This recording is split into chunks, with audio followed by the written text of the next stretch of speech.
answer is blowing in the wind.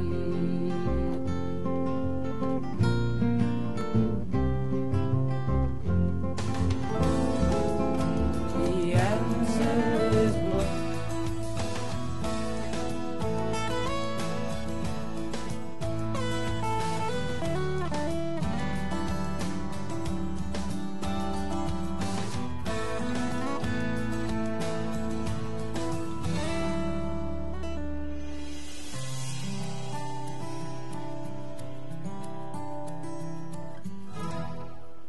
All right, good evening. I'd like to call to order the regular meeting of the Lakewood City Council, June 12th, 2017, 7 p.m. in council chambers. Will the clerk please call the roll?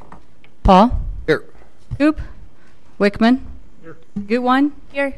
Franks? Here. Harrison? Here. Roybal? Here. Vincent? Here. Abel? Here. Johnson? Here. Shakti? Here. You have a quorum. Great, thank you. Welcome. I want to thank everybody for coming out tonight and joining us, taking part in your local government. If you would just do me one favor, if you happen to have a cell phone, please put that on silent. Ask that you stand for the Pledge of Allegiance. Remain standing for a moment of silent prayer. Thank you. I pledge allegiance to the flag of the United States of America and to the republic for which it stands, one nation, under God, indivisible, with liberty and justice for all.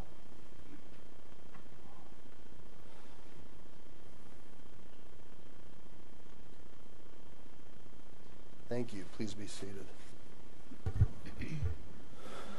All right. Will the clerk please read item 4? Item 4, recognition, Senior Heroes Award winners. Are our Senior Hero Award winners here with us tonight, by chance? Okay. Well, then I'm just going to read these from the dais. So this is a nice opportunity to recognize two wonderful folks in our community. And wait till you hear about them. So Shirley Otis, 86 years old, and volunteers 80 hours per month for the last 11 years. Shirley does it all for Eaton Senior Communities, and she calls Alameda Gateway members every month to remind them of the monthly meetings. She manages the candy cart 3 days each week and hands out juice and snacks to residents in assisted living 3 days each week. She encourages and assists low-vision residents with the Computer iPad project. She provides caregiving for a 101-year-old friend in assisted living who just celebrated her birthday a couple weeks ago. And the little quote here, Shirley is simply a wonderful advocate for our Eaton community and her fellow residents. Even though gradually losing her own vision, Shirley has remained committed to her volunteer activities. So let's give Shirley a round of applause. That's cool. I actually got to meet her when we were celebrating her pal's 101st birthday. And then next up, we have Edwin Rossalon, 91 years old, and volunteers 25 hours plus per month for the last 20 years. Edwin was a staff sergeant for the Army Air Corps, serving as a nose gunner stationed in Italy. Edwin began volunteering following the death of his wife in 1997 at the clinic where she received cancer treatments. Then he discovered the Knights of Columbus associated with St. Bernadette's Catholic Church and School in Wheat Ridge. That's actually in Lakewood. Here are volunteer projects that Edwin is involved in. Picks up food and assembles food backpacks for needy children every Friday. Organizes coffee and donuts for St. Bernadette's to encourage community and neighborhood sharing. Runs the aluminum can collection project to collect funds for St. Bernadette's School. Manages the Knights of Columbus Hall, providing a meeting place for community groups. Sells Tootsie Rolls to benefit the mentally impaired. Sells peaches to benefit St. Bernadette's seminarians. Plans and participates in one major fundraiser annually to benefit St. Bernadette's Church and School. Formerly drove physically and mentally challenged young adults to a monthly coffee house for music, dancing, and socializing. Amazing.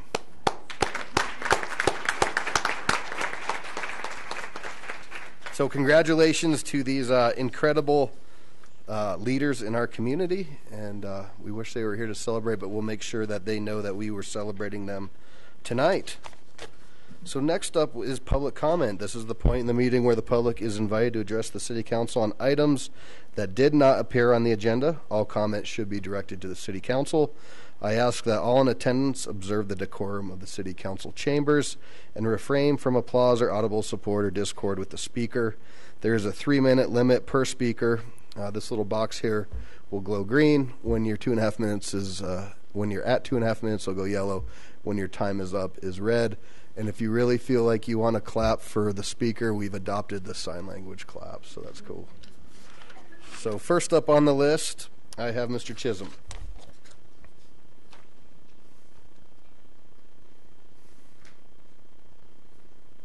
Good evening.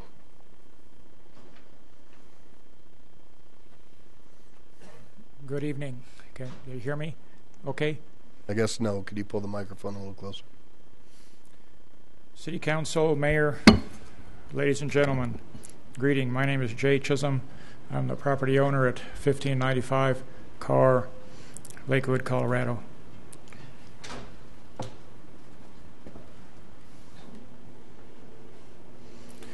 This is Unit C and D. In January of 2016, I started work on these units without a permit. I was in a hurry to get them done so I could lease them out. You see, I was greedy. This was wrong. I take full responsibility for my actions. In doing so, I did not show respect for the Lakewood Public Works Department. I wish to apologize to Ann Hine and Jay Hutchison. Please forgive me. I think I've been reformed. Since this time, I hired a general contractor. He has issued an electrical permit for units A, B, C, and D, roofing, framing, and mechanical permits for Unit A, and a stair permit for Unit E. Most of this work has been inspected by the city, and permits have been closed out. I wish to thank Ann and Jay for their patience in working with me this past year. I wish to thank Mike Sizemore for his help with the building permits. Ann and Jay have given me 5 feet. Thank you very much. Could I trouble you for another 2 feet? With another 2 feet, we could make the building look like this.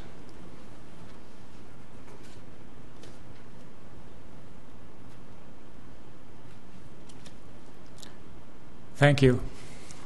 Thank you, Mr. Chisholm, and I'll just take a quick second to thank you for your patience and your dedication, and I think we're getting close.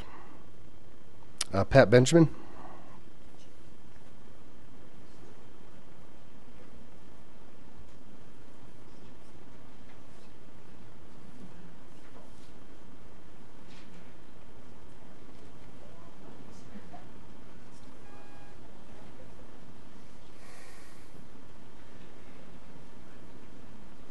Well, good evening. It's been a while. Nice to see you. Thank you. It's nice to see you.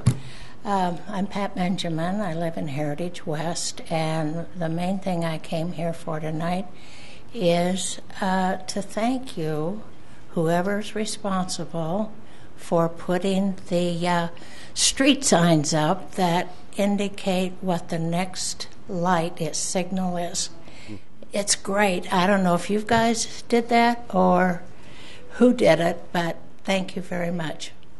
Second thing, this afternoon I went over to Ute Trail Garden. You probably know about that. And I live in Heritage West. We have a community garden that is owned by Lakewood. Several years ago, a couple of us fenced it and took really good care of it. But now the elk and the deer and the rabbits and everything has just torn it to pieces. We don't mind fixing it and putting a fence up, but it's getting a little expensive. We're wondering if there's any way that we could possibly get any help from the city of Lakewood, since you do own it. And that's all. Well, thank you. We will Thank make you. sure somebody gets back to you. Okay. And we'll probably have to thank the Colorado Department of Transportation for those nice signs. Oh, great. It is wonderful. Thank you. Mr. Baker.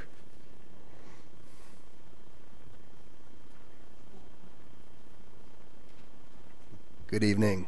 Good evening, Mayor Paul, Council. Robert Baker, President of Mid-Lakewood Civic Association, and back again for the third time tonight to continue to discuss what's going on with CCU and the housing issue in our neighborhood with CCU. I want to take this opportunity to publicly thank Ramey Johnson and Charlie Abel for all the amount of work and interest and support they've given the neighborhood in working this hopefully to a good conclusion. As you all know, I'm sure there are further discussions that have been generated recently between CCU and the city, and I held a special board meeting yesterday on a Sunday afternoon to get some input from our board as to how those talks were going and so forth, which I think you're aware of after your session this afternoon. And I understand that CCU has a meeting tomorrow, but what I'd like to encourage from council is that some encouragement be made to CCU to respond in a timely fashion. There's some urgency here in terms of some of the tenants that are involved over on Cody Court. We're down to the wire on their time frames.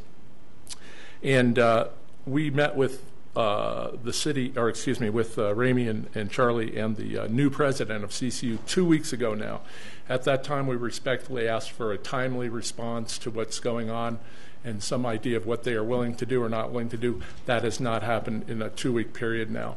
So that's where we're at, and I appreciate everybody's continued interest and understanding of this issue, and we hope we can work something out. Thank you very much. Mr. Mace.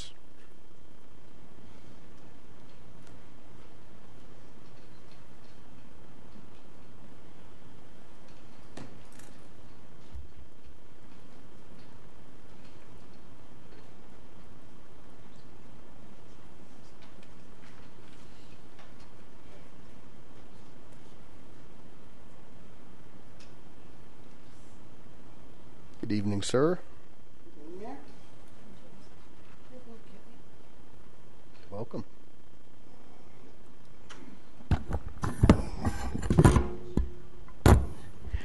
Mayor, City Council members, I'd like to start off. I have a question for Council Abel. Yesterday, when I talked to you, were you able to run by and check out the crosswalk issue that I talked to you about in Bummer? I was. You're absolutely right. Okay, and then my next issue... Explain, though, to council the subject of our discussion. Okay, I can do that. There's a crosswalk that does not have a walk signal in Belmar. So I immediately talked to Councilor Abel yesterday at King Soopers, and I have noticed that there's crosswalk tape, but there's no crosswalk signal in Belmar. And yesterday, when I was crossing from the Whole Foods side over to the Target side, I almost got hit. Now, this is the third or fourth time that I've been up here discussing this issue. Please, council, do something about this. This is very important.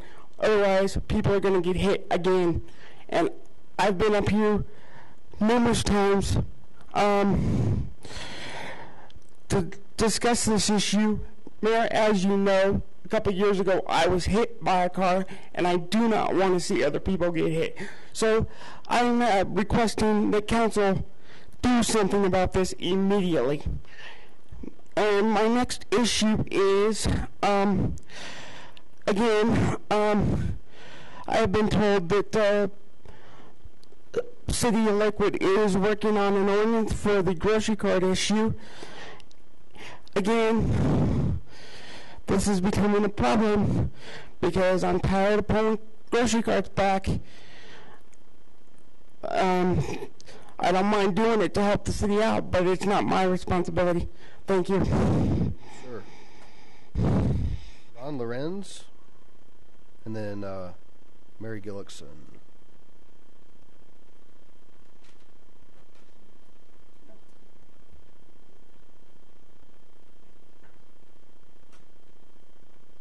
Good evening.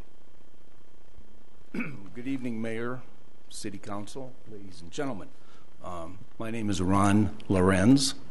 I live at 1925 South Route Court in Heritage West. Several of us here from Heritage West are concerned about the proposed improvement in the old Dardanos restaurant property, 1,100 or 11,000 plus Jewel.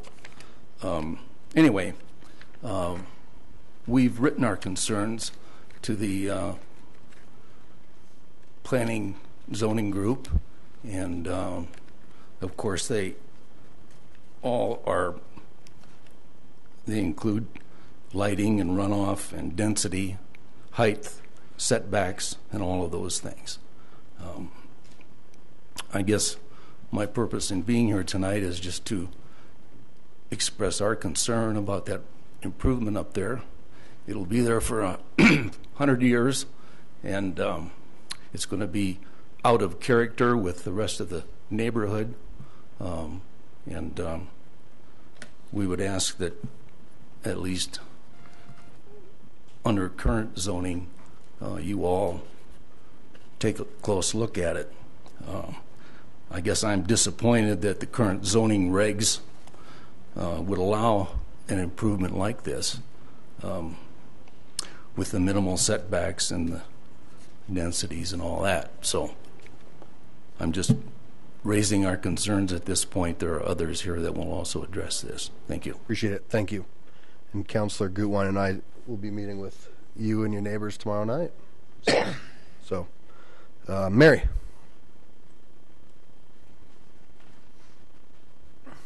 Good evening. Thank you for allowing public comment. Attending these meetings always makes me appreciate the many important decisions that you make for the city of Lakewood. I was reminded recently of a good decision that the city made a year or so ago. I'm not implying that it was the last good decision that was made, but it was significant to me. I'm talking about the decision to pull out of the $25 million swap for 59 acres of contaminated property at the Federal Center. Having been an environmental consultant for over 25 years and having remediated these types of properties and provided testimony in lawsuits over liabilities associated with these properties, I can say it was a good decision to pull out of that deal. I realize that several preliminary studies were done, and I was able to look at the results of some of those, but a comprehensive study to fully be able to understand the potential financial impacts and liabilities was not done. So I don't know how this decision was made, whether it was through the result of thorough analysis or a reaction to public input. But I believe in making future decisions,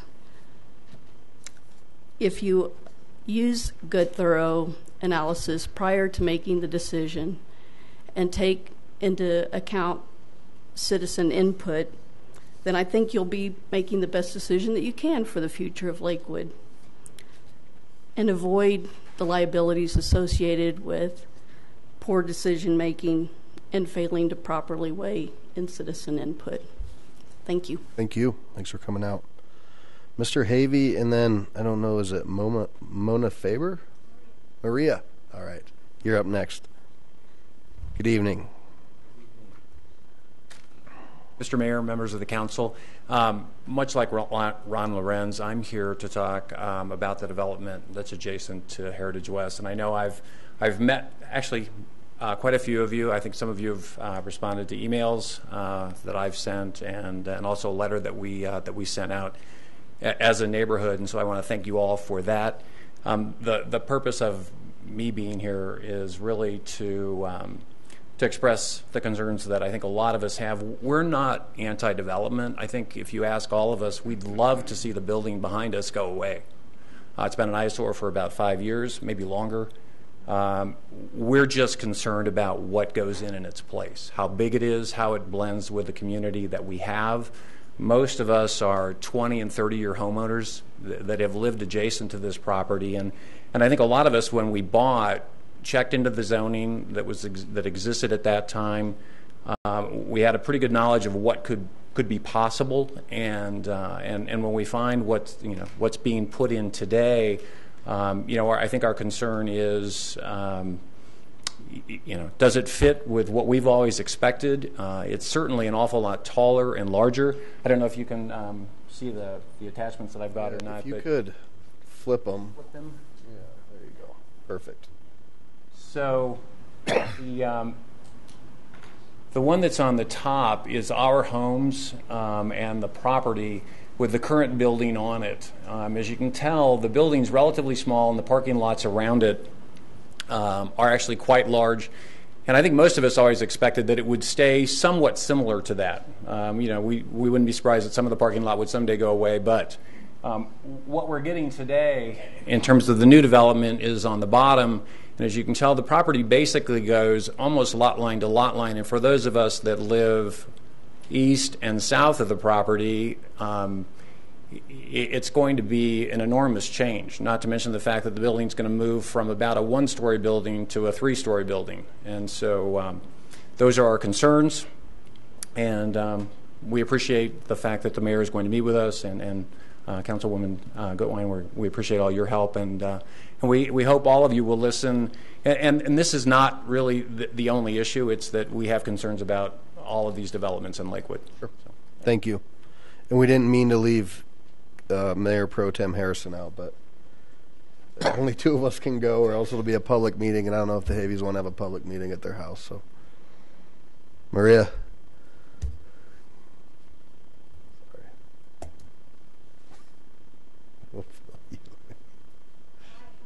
I'm good. Welcome. How are you? Good. All is well. I want to talk to you very briefly about the Lakewood's power grid. And I know all of you have been hearing about this. None of you are unaware about the vulnerability to attacks either by our enemies or by natural causes. I mean, North Korea has broadcast that they plan on doing it. And quite frankly, anyone can take a gun and knock it out.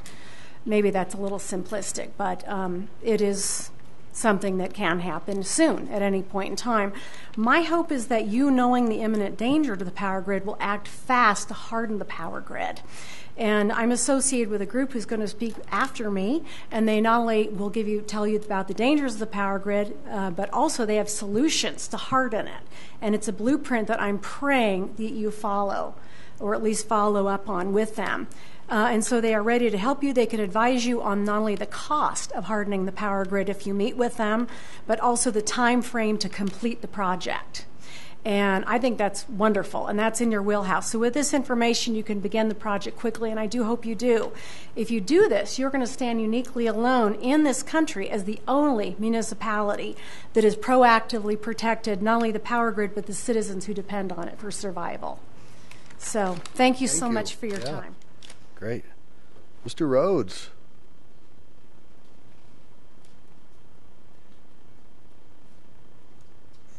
Good evening. It's been a long time. Welcome. Welcome. Good evening, members of the City Council and Mayor Adam Paul and my fellow citizens. My name is Glenn Rhodes. I've been a citizen in Lakewood since probably since '84. After graduating from the University of Colorado with a degree in environmental design, and then later an MBA from the University of Phoenix in alternative transportation usage.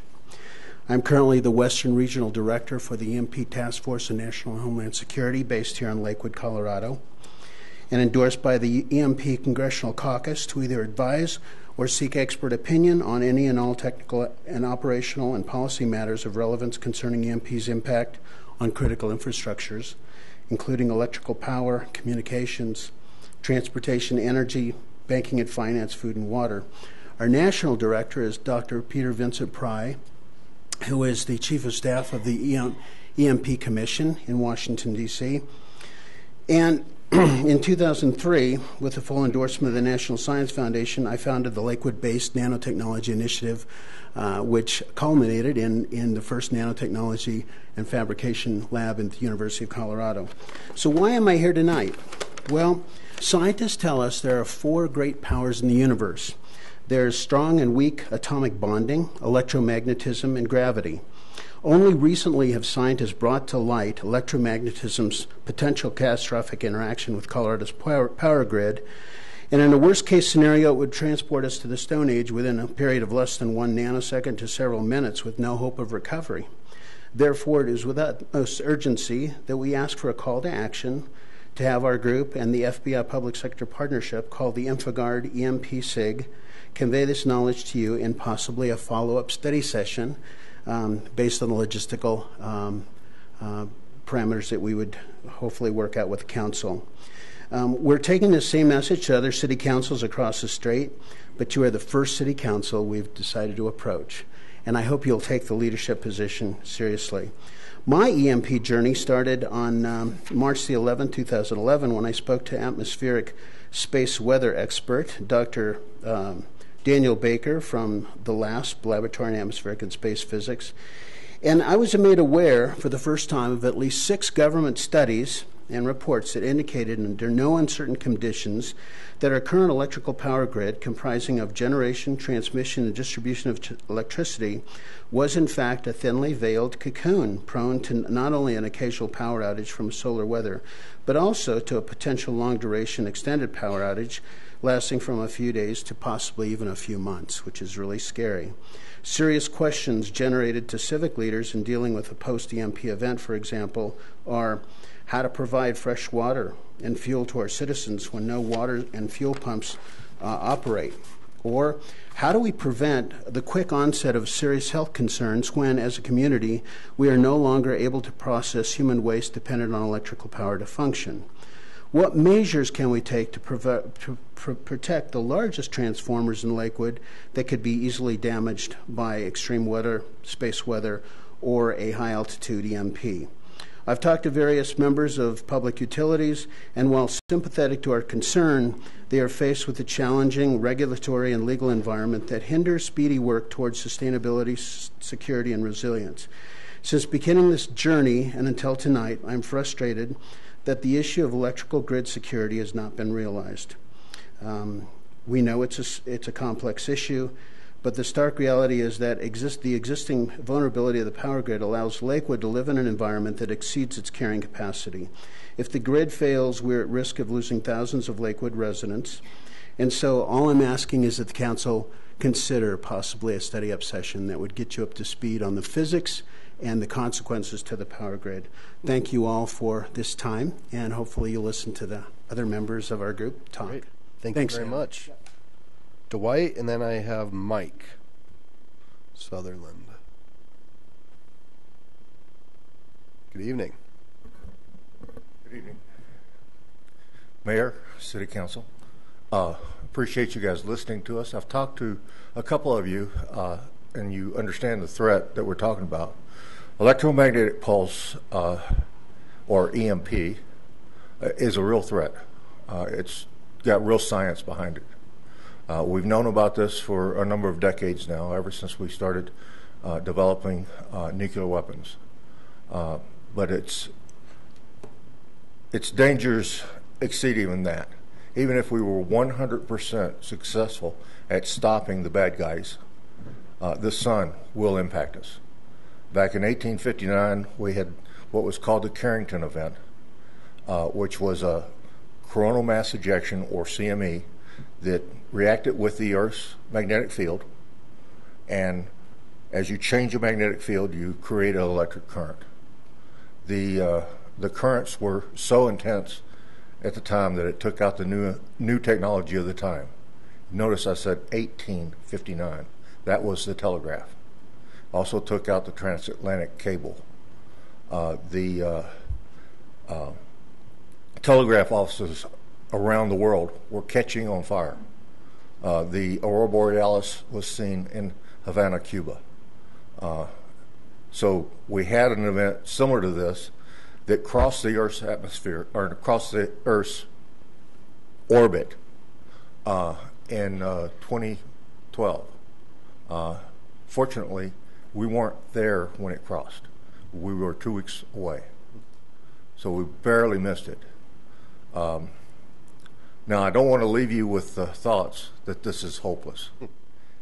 There are things that can be done. Our military has worked hard in electronics for a number of years, but the power grid for the U.S. has not been worked.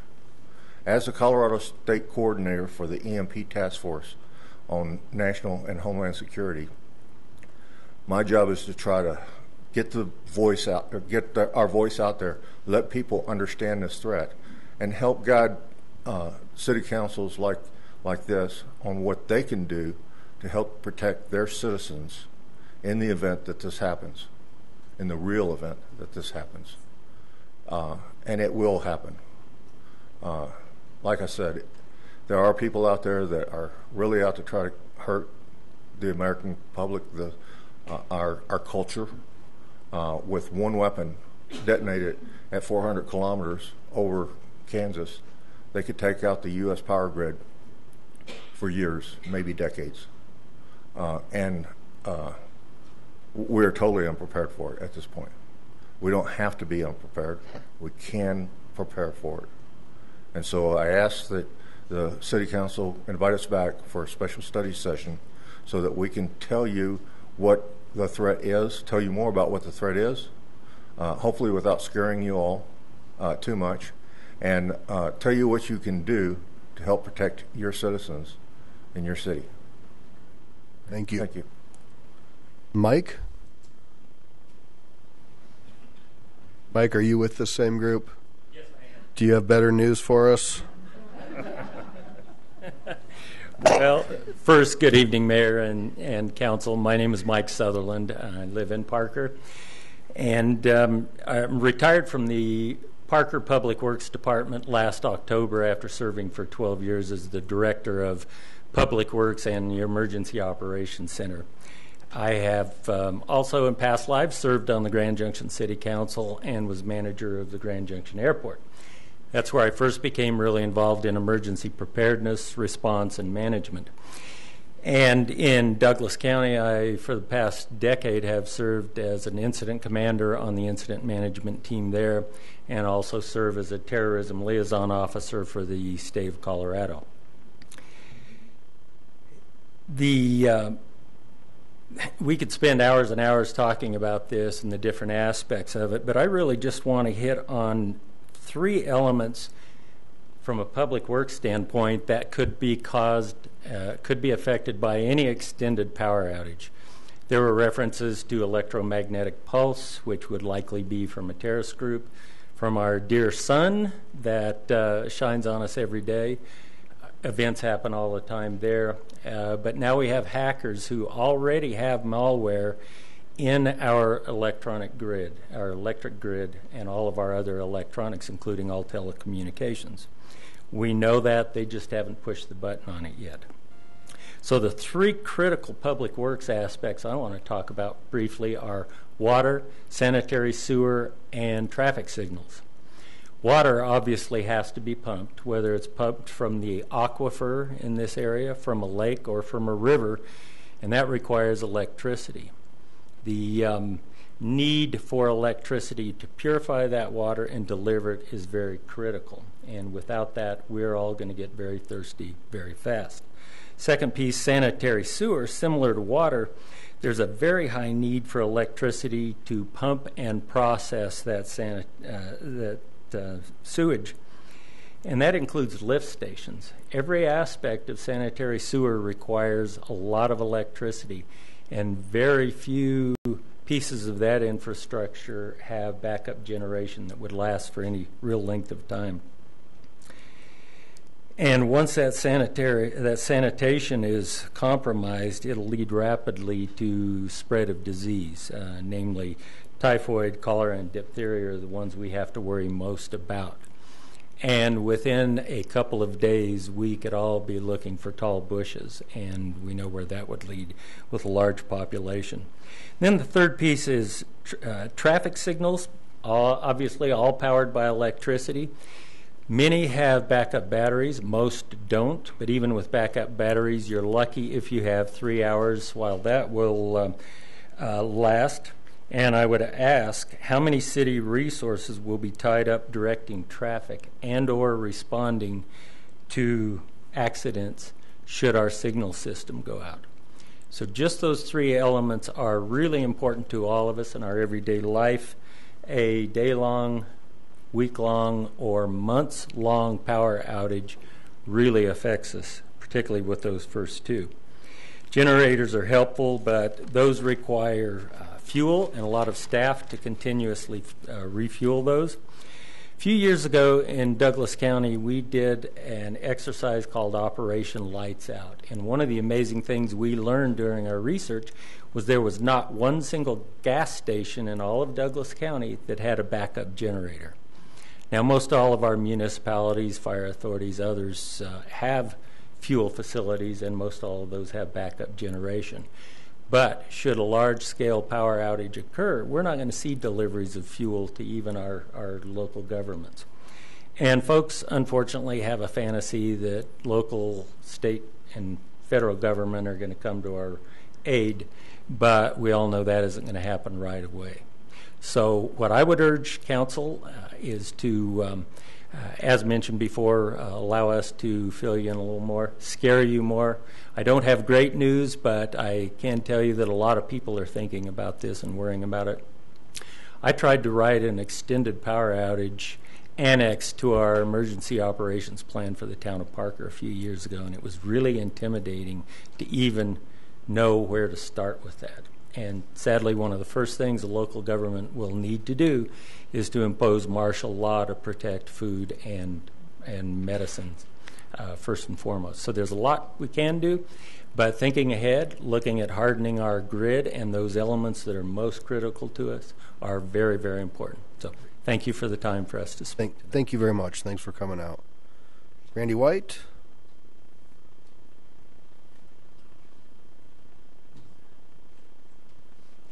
Randy's going to bring the good news. Actually, I am. Good to meet you, Mayor, council people. Thank you very much for letting us be here. My name is Randy White. I'm the CEO and the chairman of the board of an engineering firm in Colorado Springs, Colorado, that specializes in hardening systems to nuclear weapons effects, including EMP. And yes, the good news is we've been doing this for 40 years, and we're global. So we literally are all over the world doing this for different countries. I represent here tonight as kind of a pro bono member of the FBI InfraGard group that a lot of these people are from. I'm one of their EMP subject matter experts. So I'd like to use 30 seconds of my 3 minutes to show you something that only about 50 people in the world have ever seen. And I don't know if this will project from your camera, otherwise I'll just turn it around and show it to you. But this is what happens to common electronics if by chance we were ever to see an electromagnetic pulse happen. And let's see if this works. But we can turn on, let's turn on that real quick.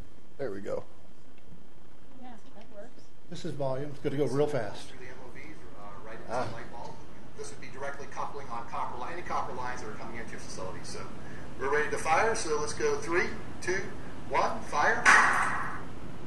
So we used to tell people that when an EMP event happened from a nuclear weapons, that it would just be silent. The lights would just go off. We started doing this for a lot of the local state reps, some of our senators, and we found out that it's not silent at all. It blows things up. Like every light bulb in this room, if it were to happen like right now, in 14 nanoseconds, which is pretty stinking fast. The E1 portion, which is the quickest little form of EMP, comes ripping down the line, and then is followed immediately by something that acts kind of like lightning. We call that the E2 pulse. And so I brought the little light bulb. So that little experiment that we do for a lot of people just shows that simultaneously we'd all be covered in glass dust and everything's dark. But guys, it's really not about a light bulb, but in a lot of ways it is, because that's not just your light bulb that goes dead. It's every light bulb in Lakewood. It's every light bulb in Colorado. Every light bulb in Oklahoma, Colorado, Texas, and every computer, and every bank account, and every utilities, like Mike was talking about, the pumps at the lift stations and the water systems, simultaneously, literally in no longer than 200 microseconds after E2 goes through, we have a dead system. And we are so stinking dependent upon electricity that, yeah, we are pushing the noodle at the national level. A lot of us speak at different senates and different states, trying to figure out which state or which city is going to take the initiative to actually kind of start taking this serious. Now, I have in this little box Governor Hickenlooper's State Emergency Operation Plan, 498 pages, and I am the stucky that has to rewrite this. Now, Mike before me tried to do it. There's 498 pages here. There's 40 pages on what the state is planning to do for us all in case we get hit by an asteroid. So 40 pages on an asteroid, 0 pages on what happens if we have an extended power outage.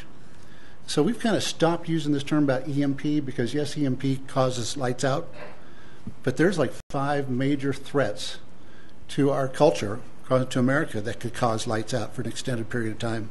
So right now I'm the guy trying to write in this annex that Mike tried a number of years ago, and it is a beast. If I were Governor Hickenlooper and somebody dropped this on my desk and said, that's your instructions for what to do in case there's an emergency, I would just beat them with a 2x4. It's so impractical. So we're trying to write an annex that actually would trickle down really to all kinds of cities, including like Lakewood, that the governor could come down and say, okay, I need on day one so many toilets to be distributed across the different locations, porta potties, portable generators going to water stations, portable generators going to hospitals. So right now, none of that exists. And what we're encouraging people across different states, all the way back to North Carolina and Texas and Kansas to here, is we would like every city to start do some critical thinking about what is the most important thing in your infrastructure that you could not lose. What's going to be your pecking order? Because we will then take that, we'll write it into this beast. And so anyway, thank you for letting me have 3 minutes plus probably. Great, well, thank you. You guys are troopers. Thanks for serving and doing this job. Probably pretty thankless. Huh? We always like special effects, so that's good. Show and tell? Oh. Benjamin? Go for hours. Go for hours. Thanks, guys. Thank you. You bet. Good evening.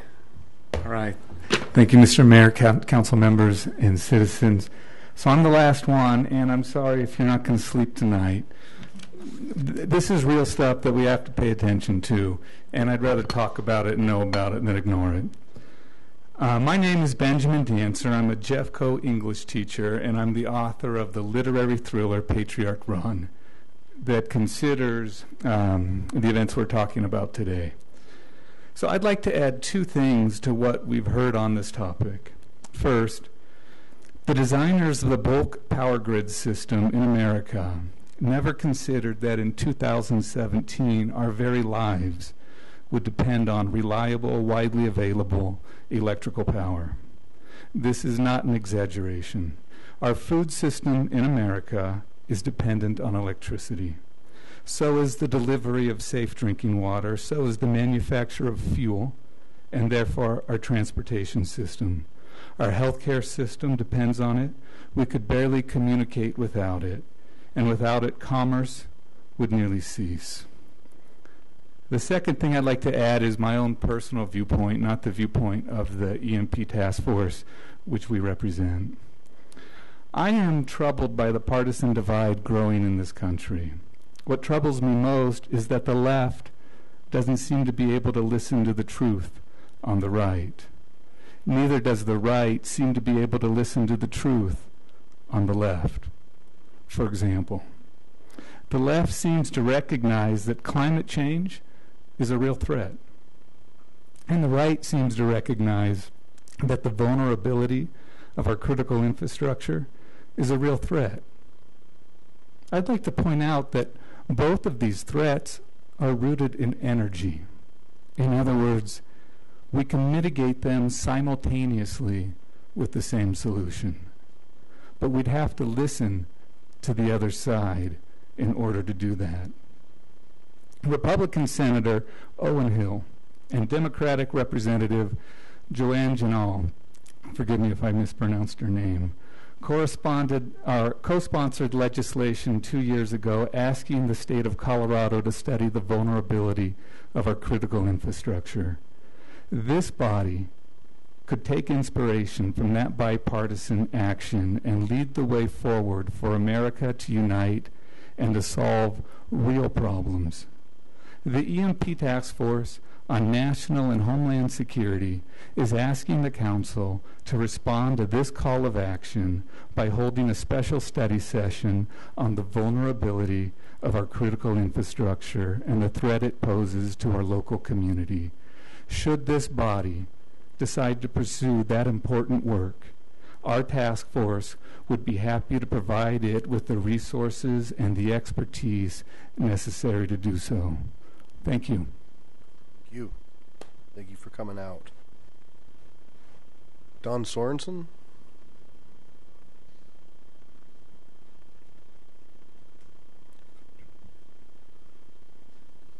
Good evening. Welcome.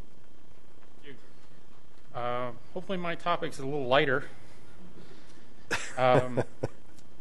Council, Mayor, I'm here just simply to thank you for signing on to the we are still in open letter to the world in support of the Paris Accords.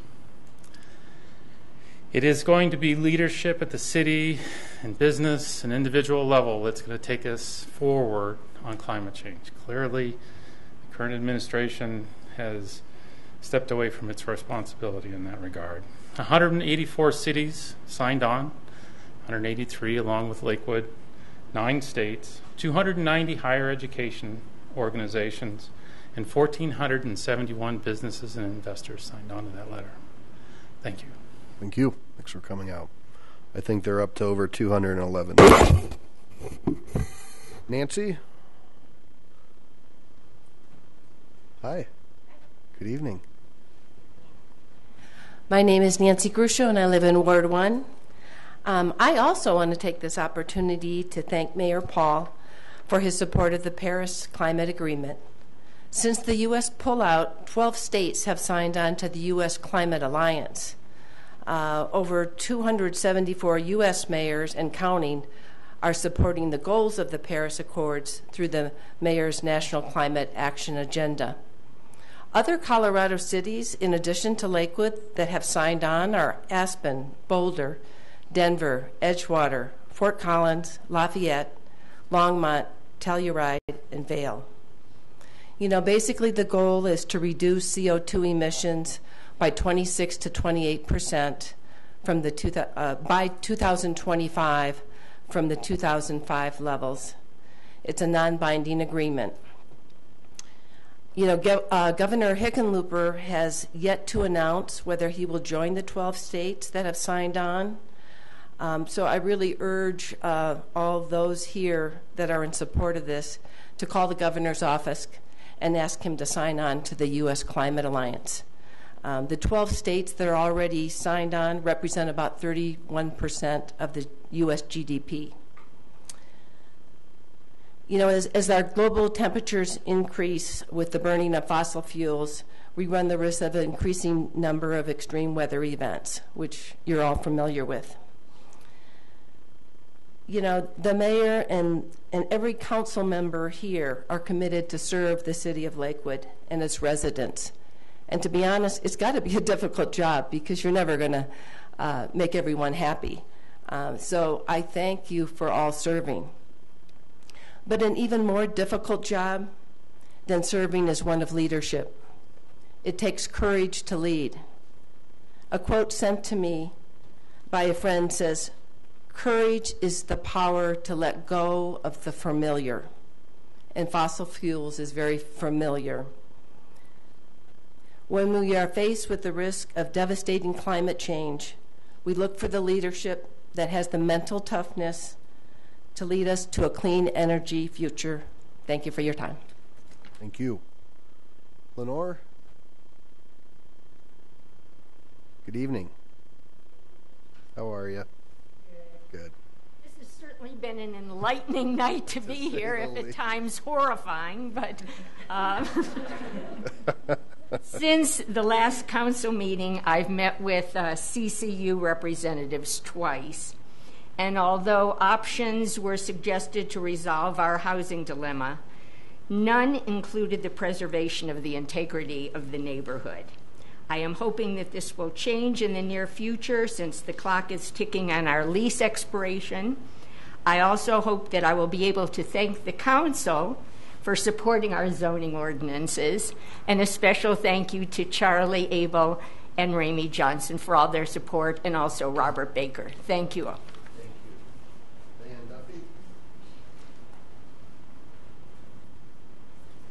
Will you?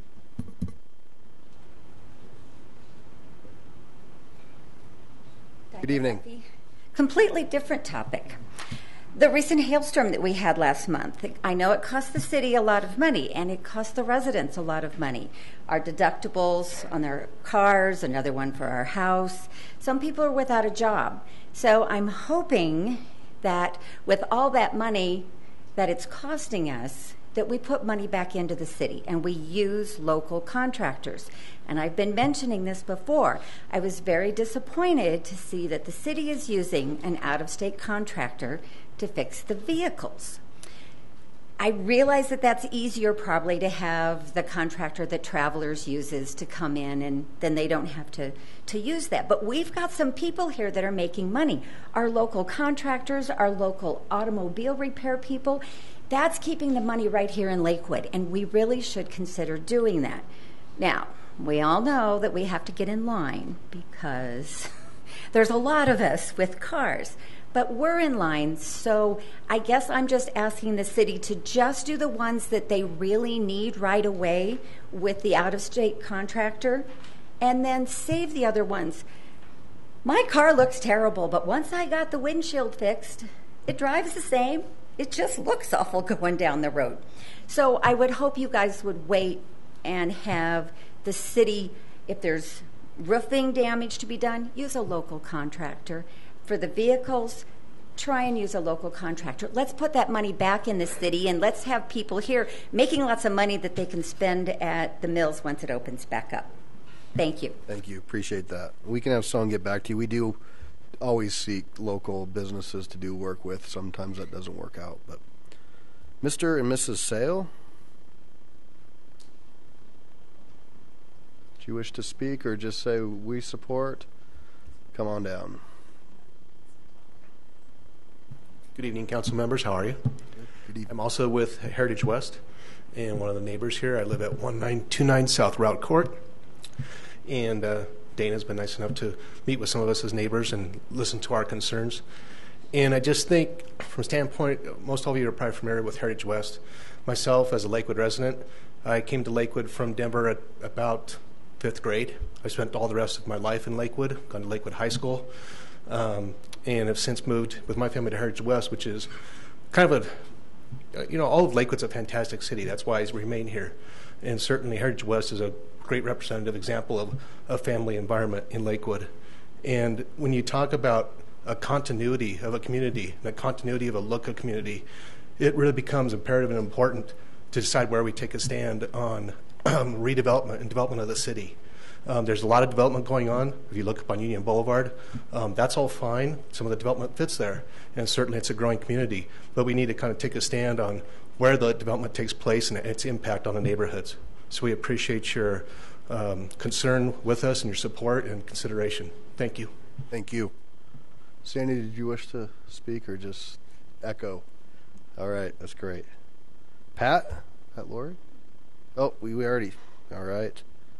Max Tyler. Good evening, sir. Nice to see you in chambers. Thank you. Thank you. You know, as a former representative of the state of Lakewood, I appreciate being here in another role. You know, I just discovered a petition for a referendum to limit residential construction to 1% a year was recently filed. I've read through the ordinance that goes with it, although it might have been a lot easier to read the Golden ordinance since it's copied almost verbatim from that. You know, I represented Golden in the State House for 3 years and know the community well.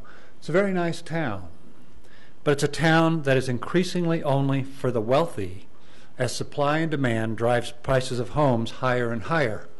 I was on the phone earlier today with Mayor Sloan from Golden, and she says, we cannot build affordable housing in Golden anymore. We just can't do it. It's not possible. That's not what I envision as the Lakewood lifestyle. We currently have a very diverse economic community, but this 1% proposal will destroy Lakewood as an inclusive community and turn it into an exclusive community where only 1% of the wealthiest families can afford to live. The effect of severe limits on new residential development will push prices up and up and up. We already have a serious problem pushing people out who have lived here for decades because of rising rents. We already have a problem when your children have to move to Bailey to find an affordable place to live. New homes built right off of Colfax, Two Creeks, and Iber are going for $400,000 a year and up each. Lakewood's current median income is about $56,000 per year. These families absolutely cannot purchase a home in Lakewood today if they don't already own one. We're keeping people out of Lakewood with this kind of an ordinance who provide the backbone and the spirit of what Lakewood is today.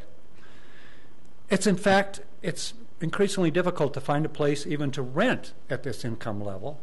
According to Chaffa analysis, rents have increased in Lakewood by over 160% since 2010. Already it's true that starting teachers, auto mechanics, entry-level police, and firefighters and nurses are being priced out of Lakewood with average rents of $1,500 a month now for a single-bedroom apartment. Creating affordable apartments will become even more difficult under the 40-unit rule requiring special permission from council. This is designed with surgical precision to block affordable apartments, in spite of the specious allocation of units for up to 120% AMI. This piece alone looks very much like we're telling the 41% of Lakewood citizens who are renters that some people really don't want them living here. A very small number of people are working to throw away years and years of discussion and intense neighborhood involvement in a rewrite of the zoning code, the comprehensive plan, the transit-oriented development overlay. All the effort to intelligently plan for TOD will be thrown out and ignored to the detriment of our community with this kind of a 1% clamp on housing. Instead of smart, sustainable growth, we'll be forcing people to drive further and further for work, increasing metropolitan sprawl and increasing carbon emissions as people drive more miles between work and home. We've heard comments today from people that have an issue about climate change. Climate change is a huge issue.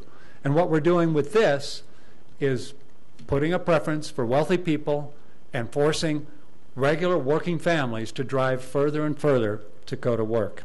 Instead of a vibrant and diverse community, this will become a city of privilege where regular, hardworking families cannot afford to live. This 1% proposition is for the 1% of the wealthiest people who will shove out Lakewood families who no longer will be able to afford to live here. Please oppose this really bad idea that's going to really hurt the fabric and the structure of what Lakewood is today. Thank you. Thank you. So that exhausts the folks signed up. Anybody else wish to speak? Yes, sir.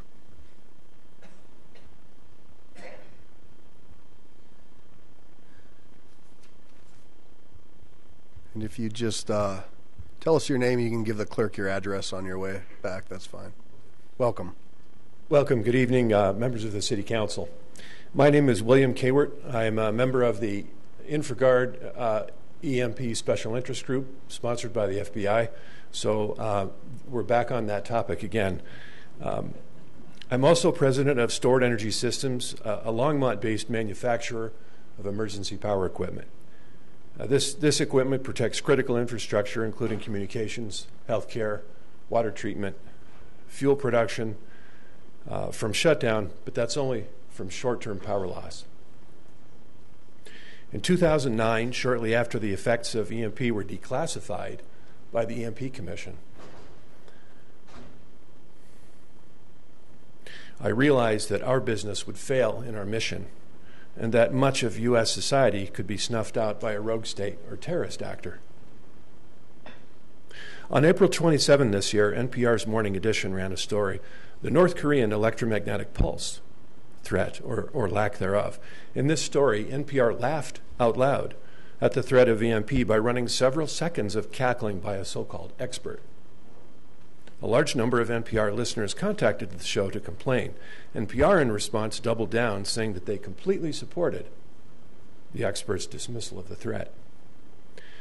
NPR doesn't have access to the medical records or psychiatrists of Kim Jong-un, or the Iranian mullahs, or the world's leading terrorists. Therefore, that dismissal of the EMP threat is just wistful thinking.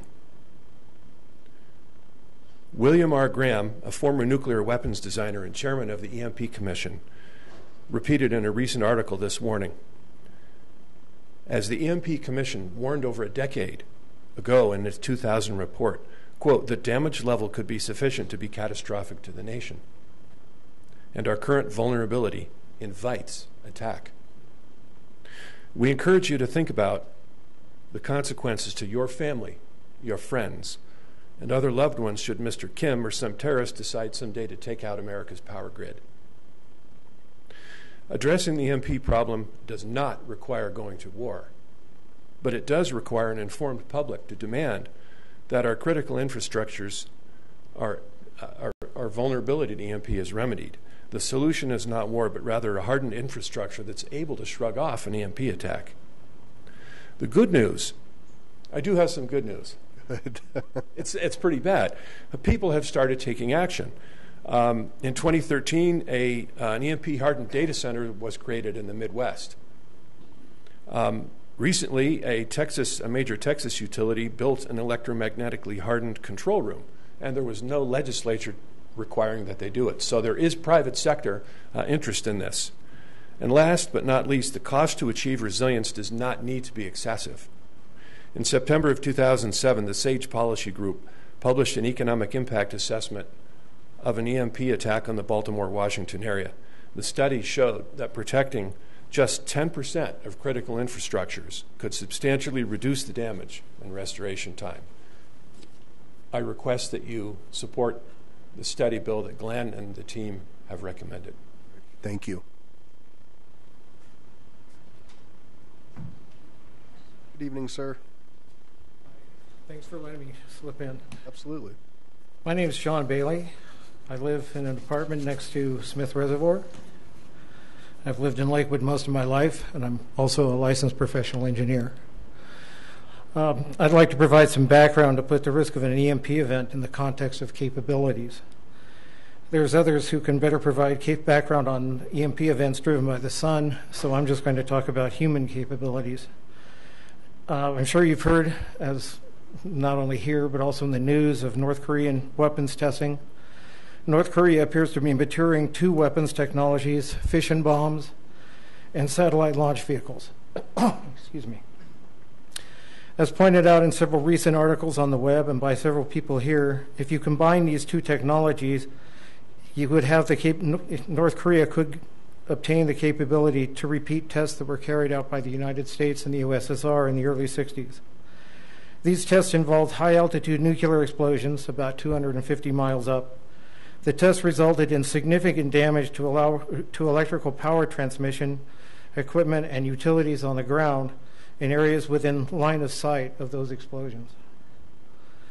800 miles in the case of the U.S. test. This damage included failures of streetlights, telephones, power lines, high-voltage insulators, and power plants. Modern technology is believed to be far more susceptible than the equipment that was damaged during those tests. The potential for damage today is uncertain, but the damage could be catastrophic if an event similar to the 60s era tests were to occur over the U.S. mainland. Note that this level of damage to the U.S. is North Korea's stated intent in their own propaganda statements. An attack on the U.S. could be executed with a single weapon disguised as a satellite and launched to an orbit, making it pass over the U.S. North Korea would need only relatively simple refinements to their current technology developments to place a fission weapon in an orbit such that it passes over the U.S. The refinements needed, smaller fission weapons and more capable launch vehicles, are exactly those which North Korea seems to be attempting to move towards with the testing that they're doing so far. North Korea would not need more sophisticated technology like hydrogen bombs, accurate ICBMs, or reentry vehicles, the technology for which is a lot harder than most people are aware. North Korea has already launched 2 satellites into orbits that pass over the U.S., and though there's no reason to believe that those satellites carry armaments, the potential is clear. Current U.S. missile defense systems would have a limited utility to deal with any such launch because you'd have to be able to prove that the launch contained a weapon before you could intercept it. Therefore, the U.S. should institute measures to prepare for an EMP event. Preparations will help deal with not only an actual attack, but also the inevitable North Korean blackmail attempts. Options exist for protecting the U.S. infrastructure against this threat, and you've heard some mention of those tonight. Many of these options can be implemented at a local level at costs which are reasonable given the benefits. We're asking the council to allow us to come back for a study session where we can present those options and provide more background detail. All right. Thank you very much for your time. Thank Mayor you. Thanks for council. coming out. Appreciate it. Anybody else? All right. Seeing no one else, I will close public comment. Mr. Abel, you want to address CCU even though our folks left, but I'm sure you'll reach out to them anyways. Sure. We have been discussing the issue with the Mid-Lakewood Civic Association, other neighbors in the area, and the ladies that are tenants of CCU, as well as CCU itself. We've made significant progress. We're trying to protect the rights of the tenants, protect the rights of CCU and their students, and protect the integrity of our zoning ordinance. And thankfully, all the participants in these discussions have been more than willing to participate in give and take. So we're hoping that we can resolve this issue in a mutually beneficial way. And still working hard at it. We'll keep everybody posted. Well said. Thank you, Mayor. Yep, thank you. And then, Mr. Rhodes, maybe we could connect you with our emergency management folks for a starting place, and we'll make that happen, and we can start that conversation there if that's acceptable. And then Mr. Mace left, but we are working on a grocery cart ordinance. Mr. Cox has the outline, and hopefully we'll have that coming soon. So, all right. Will the clerk please read the next item into the record? The consent agenda consists of item 6, Ordinance O-2017-9, designating the property known as the O'Kane Farm, located at 6795 West 1st Avenue, Lakewood, Colorado, 80226, County of Jefferson, State of Colorado, as a local historic district. All right, so this is the only thing on the consent agenda, and it's just a first reading, so there's no public comment on first reading. It's to set the posting. And this is kind of a cool situation. This is the Historic Commission's very first project, so we're pretty excited about that, and you can come back in a couple weeks, and there we go. I see the O'Kane folks are excited too. So you can come back in a couple weeks and hear all about that, and with that, I'll take a motion, please. Mayor Paul, I move to order all ordinances introduced on first reading to be published in the Denver Post with public hearing set for the date included in the ordinance, all of which are included in the consent agenda items introduced into the record by the city clerk. Second. Motion and second. Any conversation, questions, comments? Please cast your votes. And surprise, that Passes 10 ayes, 0 nays. Very cool. All right, next up we have general business. And so I want to take this opportunity to just do a quick update. A couple weeks ago we talked about the council priorities that came out of the retreat.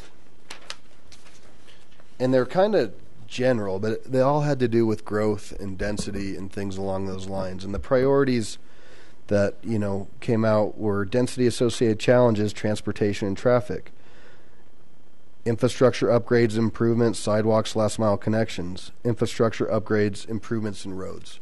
So that's kind of vague, and it's really hard to really tune in to exactly what that means. So a couple things happened. One is we want to make sure that we're continuing on the council's work plan, but I took the opportunity, and I want to thank City Council for taking their time. I met with every council member over the last 2 weeks to really understand where they're at and what these issues mean to them and what they'd like to see happen. So I'd like to propose a couple things tonight moving forward. One is we, of course, want to honor the work plan, but we have the housing study which will be presented on June 26th. That's going to help give a nice idea of where we're at with housing, what's going on. Then I would propose on July 17th, we kind of take another bucket and we call that planning and zoning. And that's when we'll be looking at the MES language, is that right? MES language. And the other things that we would add with education and suggestions and conversation from council, topics would be parking limits and ratios, residential cap multifamily, height limits and requirements, setbacks, sustainability standards for new developments, design standards, housing diversity, building space to open space. That's the idea of, in some of our growth areas, when talking to council members, they thought that maybe we could break up that area a little bit. So when you look at the growth areas, it's all purple, and maybe there's an opportunity to have less dense or more amenable, more walkable parts within that. And so that's building space to open space and open areas. So that would be another bucket on July 17th. And then the last one pertains to, unfortunately, some of the high dollar stuff. But that would be engineering download, and that would tackle fees, development fees, impact fees, fees in lieu, sidewalks, traffic, and stormwater. So that kind of gives us going on a trajectory to start to really dig into what council has told me and kind of everything. That's a synopsis of what I heard. That's what I'd like to direct staff to get ready for if council's amenable to that. One question I had, Ms. Hodson, we don't have an exact date for the engineering, but we do have a scheduled for the housing and then the planning and zoning. That's right. We have for the housing and the planning/zoning. And then we'll find a date as soon as we can for the other one, the Public Works infrastructure one. Okay, great. Councilor Johnson?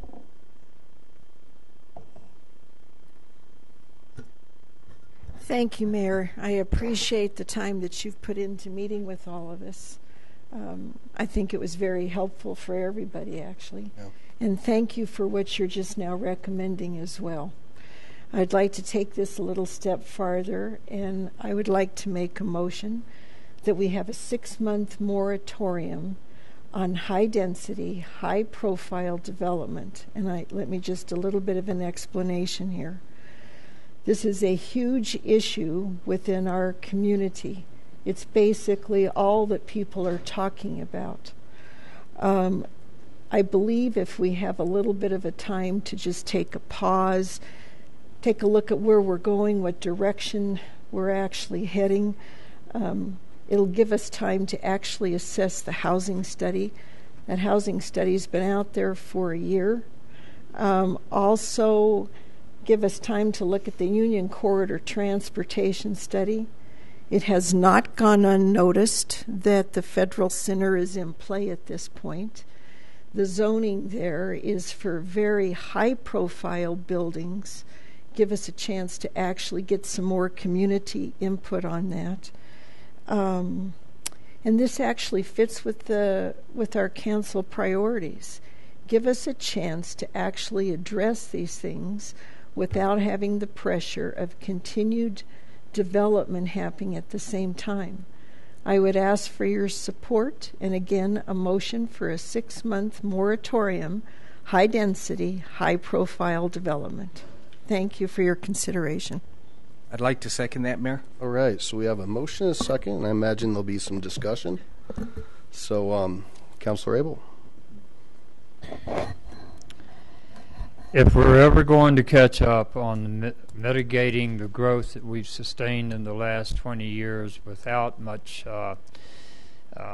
addition to our infrastructure, we're going to have a slowdown. It's hard enough to keep up with the current pace and mitigate what's gone before us as well as what we're doing now. It will be almost impossible if our growth curve takes a sharp turn upward and we're still 20 years behind. I don't think we'll ever catch up that way. And I think that putting a plug in the pipeline for a few months while we discuss the ways that we can handle the pressures that growth has brought to our city would be a welcome relief and would allow us time to regroup and discuss and come to some kind of conclusion. Max Tyler mentioned the initiative that's been filed. I think that came out of frustration from folks who thought we've been talking about this for 3 years and we're still talking about it. So I think that came out of frustration with exactly the thing we're talking about here, and that a pause might provide the relief we need to reach some sort of common ground. Thank you. So I'm going to weigh in and just say that I appreciate the merits of what was proposed, but some of the folks who are in support of this and really, brought this forward have talked about process. And we've had no public hearings. We've had no inquiry into our legal team as to what this would look like.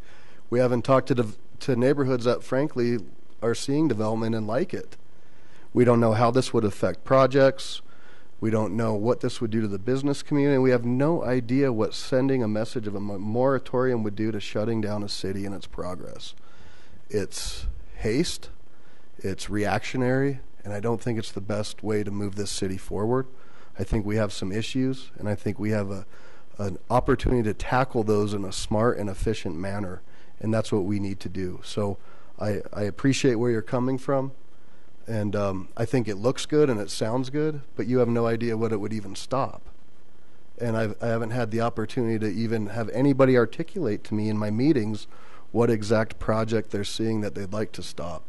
So I appreciate the conversation, and I certainly will not be supporting this. Councilor Vincent? This just thrown me off. So these questions or concerns, I guess, are off the top of my head. I don't know legally where we would stand with this, and I know what you're saying because we have some of the same issues, but I don't know what's meant by high density. We have several projects going in our ward that maybe that's what you alluded to, that people are very excited about and want to move forward, and I don't know if that would be an okay for things that are already in the pipeline or if that's a moratorium on everything. And the second that's one concern I have. So I don't know legally where that would put us. The other concern, or I guess question I would have, is I did a quick thing for 6 months, and that puts us after the election, right? Yeah. And I don't know what that would do to the dynamics too, and I'd be a little concerned about having a brand new council then, or potentially some more members that would have to be educated on that too.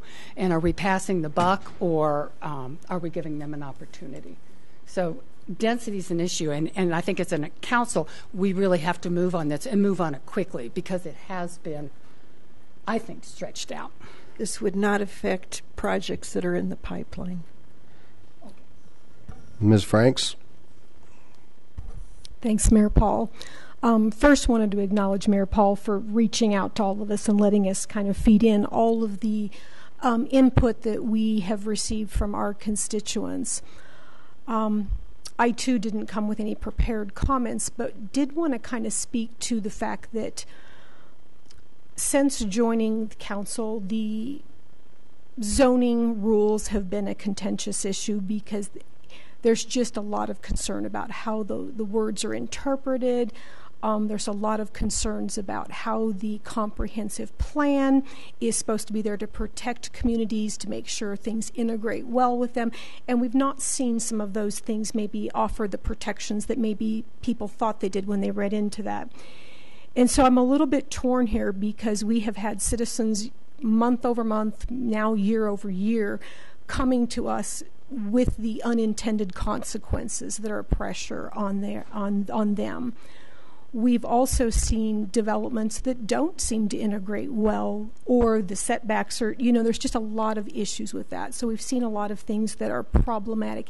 It is the number one thing that I'm contacted about, where folks no longer feel that we are pursuing solutions as quickly as they need us to pursue them. And I believe that initiative came out of that level of frustration. Whether you agree with it or don't, or think it maybe swings the pendulum too far, we do have an inordinate amount of pressure of high density. We're not talking about things that are lower density. And so I just want to express that my vote will be cast based on the sheer volume for 18 months that has come in for this particular issue. And also seeing that many of these issues will take multiple sessions to solve. We're not going to solve them all at once. We have, since I joined council, a council's policies and procedures rewrite that is still nearly 18 months later, still in the works. So I'm going to be casting my vote based on the vast amount of citizen input that has told me that this is their number one issue, and they want to see us be very thoughtful and get in front of it, and they want to see our city grow in a way that is supportive to the people who currently live here, and is also finding ways to integrate all those people who we want to move here, and people who want their children to be able to stay here. But it's a balance, and so I appreciate everyone who's reached out to us. This is definitely one of the more contentious issues, and so I'll yield the floor. Mayor Pro Tem Harrison. I understand that our citizens are very concerned about traffic and et cetera, et cetera. We all hear about that a lot. However, I'm really worried about the definition of high density. I really need some more structure in this motion, Ramey.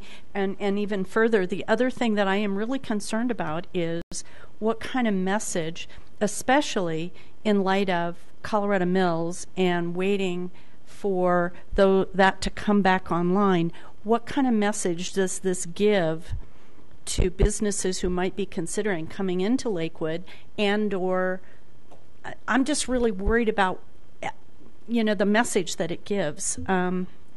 So my concern would be I'm not, at this point, I can't support your motion simply for the fact that I feel like there's a lot of stuff that I don't know yet.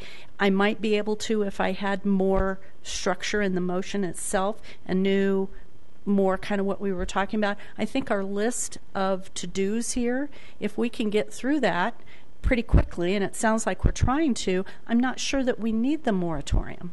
We may be able to address or work on a lot of what those concerns are. So. Thank you. Councilor Wickman. Well, I fully support the proposal, and the need is obvious, and the idea that we take time to study the study, I think is continuing to run the clock, and to sit there and say that we can't envision what the problem is going to be in the future. Well, that's the whole idea of taking a pause. I don't know what I don't know, but I know that we're getting out of control here, and if we just continue to run the clock, we're not going to get anywhere. Now, I will concede, because I'm a process person, and if someone were to come here tonight and say, "Hey, I want you to vote tonight on a big issue like this," I would object, and so I would offer a compromise. I don't want to run this clock here, but I would say, why don't we take 2 weeks to have staff give us a proposed language so we have a really good motion. 2 weeks later, we have a first reading. 2 weeks after that, we have a vote. That gives us a month and a half. That strikes me as reasonable time to think about it without continuing to run the clock. So I would offer that as a suggestion. Otherwise, I would support the motion as is. Yep. So let me throw this out to add on to that. So we had 4 public hearings on the Rooney Valley Master Plan, which was a guiding document. And you want to vote tonight without giving any notice to the public, businesses, property owners? You want to vote tonight to shut down their rights? I mean, that blows my mind in many different ways. And we have a planning commission. So don't you think that this should go to our planning commission as well? We had an issue where there's a correctional facility going in, and we thought that process was rushed. This is a building moratorium in the 4th largest city in the state of Colorado. That's pretty scary. And to just willy-nilly say, sounds good. I would question this group to tell me what the population growth over the last 5 years has been in the city. I challenge you to let me know. 6.7%. Less than 2%. Go to DOLA and do their 6.7% over 5 years, less than 2% per year. You asked for the average of 5 years is less than 2%. Okay, you didn't say average. Yep. You said the growth rate for 5 years, 6.7%. Is that the highest in Jefferson County or the lowest? No idea. So why wouldn't we try to learn these things before we go out and do something that could be so detrimental to our community? I mean, this is super dangerous, and we'll take a vote. Shakti. I agree with the process concerns, but I also have real concerns with the underlying proposal. I thought Representative Tyler spoke well to the fact that this should be an inclusive community. It should be a community that people can afford to live in. And the reality is that we have a strong economy. People are moving to this region. That involves having enough housing. Now, that creates tension in terms of traffic, so there's a lot that we need to continue to look at it in terms of where is it appropriate to build? What can we do to alleviate traffic? What can we do to design standards so that really nice buildings are getting built? But we need a more nuanced approach than what's been proposed here. So if I think about high-density building in my ward, people like the residential at Belmar, and it's been getting built out recently. People are excited about the new housing in the Martishang building that's been empty for 30 years. To just stop all activity is also stopping the positive progress. And so, and I also think it's likely hurting the traffic situation because there are intelligent ways to build that reduce the amount of traffic that a certain number of people in a region will create, and making them all move farther out of the city makes traffic a bigger, more expensive problem. So I don't think this is a well thought out idea. Councilor Gutwein. Thank you. So I've been on council for a little over a year, and this is probably one of the biggest decisions that has been proposed, and we had no notice about this.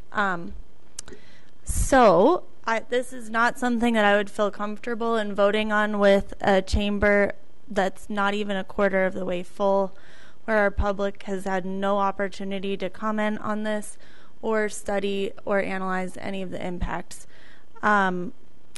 So, yeah, I mean, there is no question that we need to address the density challenges and the growth challenges. We're one of the fastest growing areas in the country. We are all feeling the pain of this. And so, you know, I think that the last few weeks and the last few months, we've put a lot of legwork into this to really fine-tune a document that was years and years in the making, that had a lot of community input.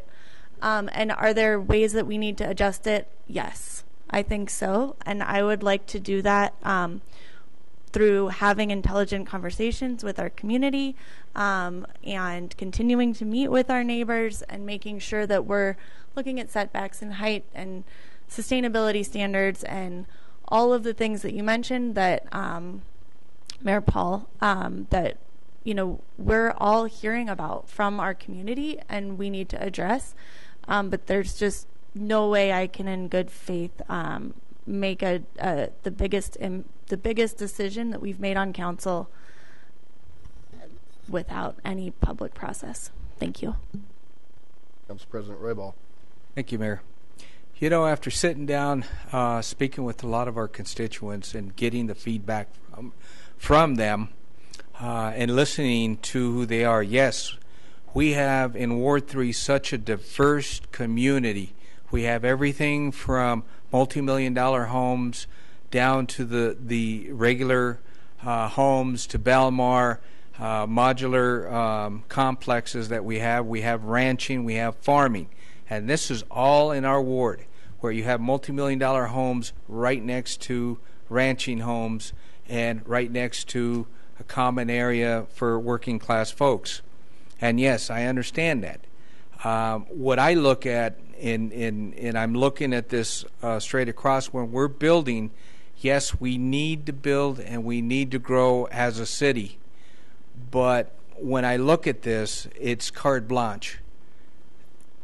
They give you, there's a piece of property, they go in, they can build whatever they want, they move up, and what I am asking is the infrastructure, okay, the roads, the streets, the drainage systems, the sewer lines, the water lines, how can they accommodate? And one thing that hasn't been brought up more than anything else, and I brought this in conversation which was brought to me, is yes, that's the community infrastructure that we talk about is the living day to day. But what we didn't talk about is the price of doing business in our community, and we're not accommodating for that, is food. That's another one. How many grocery stores do we have in Ward 3? We have 3 of them, and they're one chain, and they have outgrown. They can't keep up with the demand. If you go to this chain, they have pallets upon pallets against the walls, and they try to keep the shelves full, and they take those pallets twice a day just to keep the food going. Now, if economics comes in and they take a look at it, and they're going to say, well, supply and demand, the cost of food is going to go up in our neighborhood. So yes, that is a factor. The water is another factor.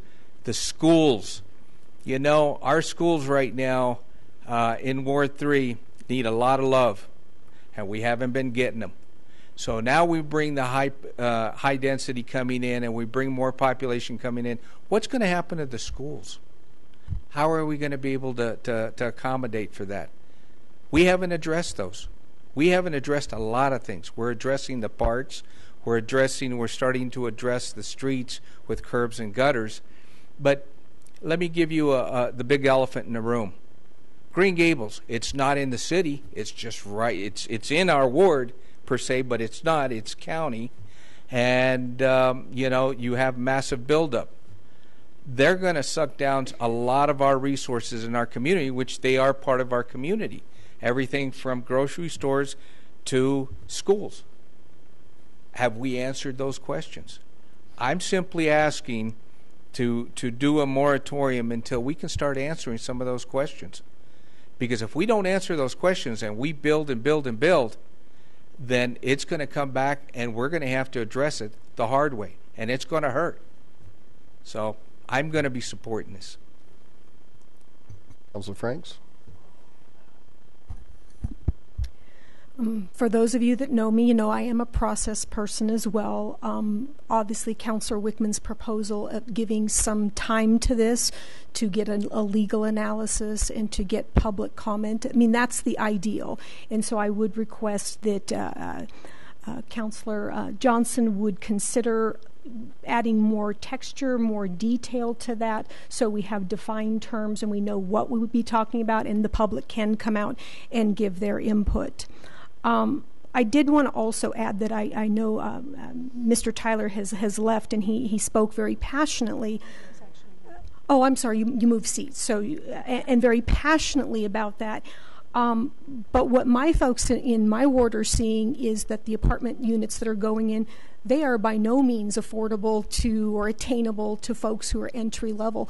They're seeing very high dollar, very high density units go in with very little consideration, and so that the reaction that I think that folks are seeing with motions like that, what Councillor Johnson's making, is that the frustration level in the community has reached critical mass, and where people are saying, well, if you're saying you're doing this as a community to be able to have entry level folks who need work, having apartments at $1,500 and $2,000 for single bedrooms probably isn't the price point that they can afford. Either that or they're making a lot more than I am. So while I hope that we can go with the more process-oriented route and get the public comment, if it does go to a vote tonight, I will be supporting it. Okay. Councillor Vincent. Yes, I agree with Councillor Franks on Councillor Wickman's proposal. It's too rushed tonight. I need a lot of questions answered. I need some definition around what we mean by some of this verbiage. And I would also like to get some input on the Planning Commission's role and responsibility on this, on the moratorium. So I agree with Councillor Wickman, and I think it should be postponed so we can get some more texture. I think that's your word, and information. Thank you. Councillor Abel. I've been swayed somewhat. I agree with the process questions. It is a large issue. There are a lot of stakeholders that haven't been involved, and I would make a friendly amendment that we go with Mr. Wickman's plan of 2 weeks, 2 weeks, and 2 weeks. I would like to mention some things. There seems to be some misunderstanding that it was mentioned this would be a building moratorium. No, it would be a moratorium on residential units.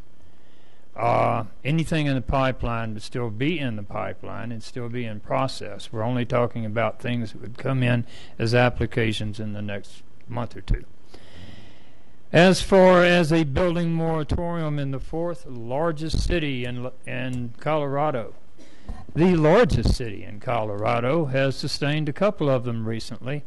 They are legal as long as they have a definite period that can't be too long, and they have a couple of court rulings seem to say that 6 months is okay.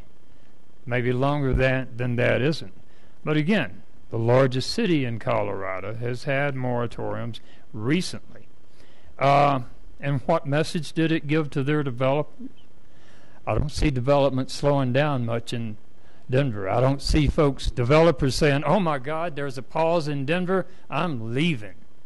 No, they're still eager to build. Lakewood has the lowest rental rate, the most affordable housing in the Denver metro area, according to our own Lakewood Profile publication we put out. Or it is lower than the average in the Denver area. Whether it's the absolute lowest in any city, I don't know.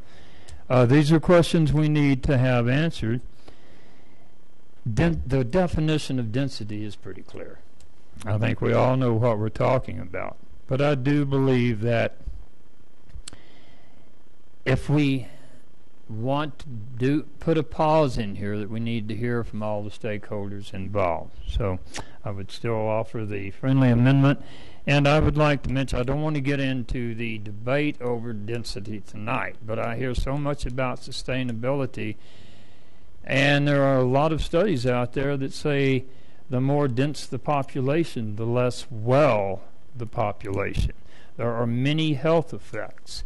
There was years ago, a behaviorist named B.F. Skinner who had a bunch of pigeons. Pigeons are very gentle creatures. And he took these pigeons and gave them plenty of food and plenty of water, everything they needed, but the space was limited. And as he put more pigeons into the limited space, the pigeons became testy, and then they became violent, and then they became murderous, killing their own kind, and then they became cannibalistic. Now, we don't expect that from the folks that move here, but density is not good for mental health. Thank you. And I would ask Ramey if she would accept that friendly amendment to go with Dave's plan. I'd like to speak when it's my turn. So, okay, and we have a couple more speakers, and I would just comment two things. Denver did a moratorium, but on a certain very specific product, not just blanket density. It was a very small product that they did it on. And if you talk to the mayor of Boulder, the reason why they did their moratorium 40 years ago is because they wanted density. They thought it was sustainable. They knew that they wanted a green belt around them, and they thought that they'd be able to have an opportunity to grow in and not out and have sprawl. And unfortunately for them, they're really struggling with affordability. So there's a lot of different issues, and it's one that I think can't be made in one evening. And I think that I also, after meeting with everybody, provided a nice roadmap forward to try to deal with these in the near and immediate future in a more meaningful way with everything that the city council told me that they wanted to address. So I'd hope that we would just be able to stick with that. Mayor Pro Tem Harrison. Councilor Johnson, I'm going to ask a favor. Would you be willing to withdraw your motion at this particular point with the idea that in 2 weeks we'll have more information coming from staff in terms of what it would look like, the ramifications, and so on and so forth?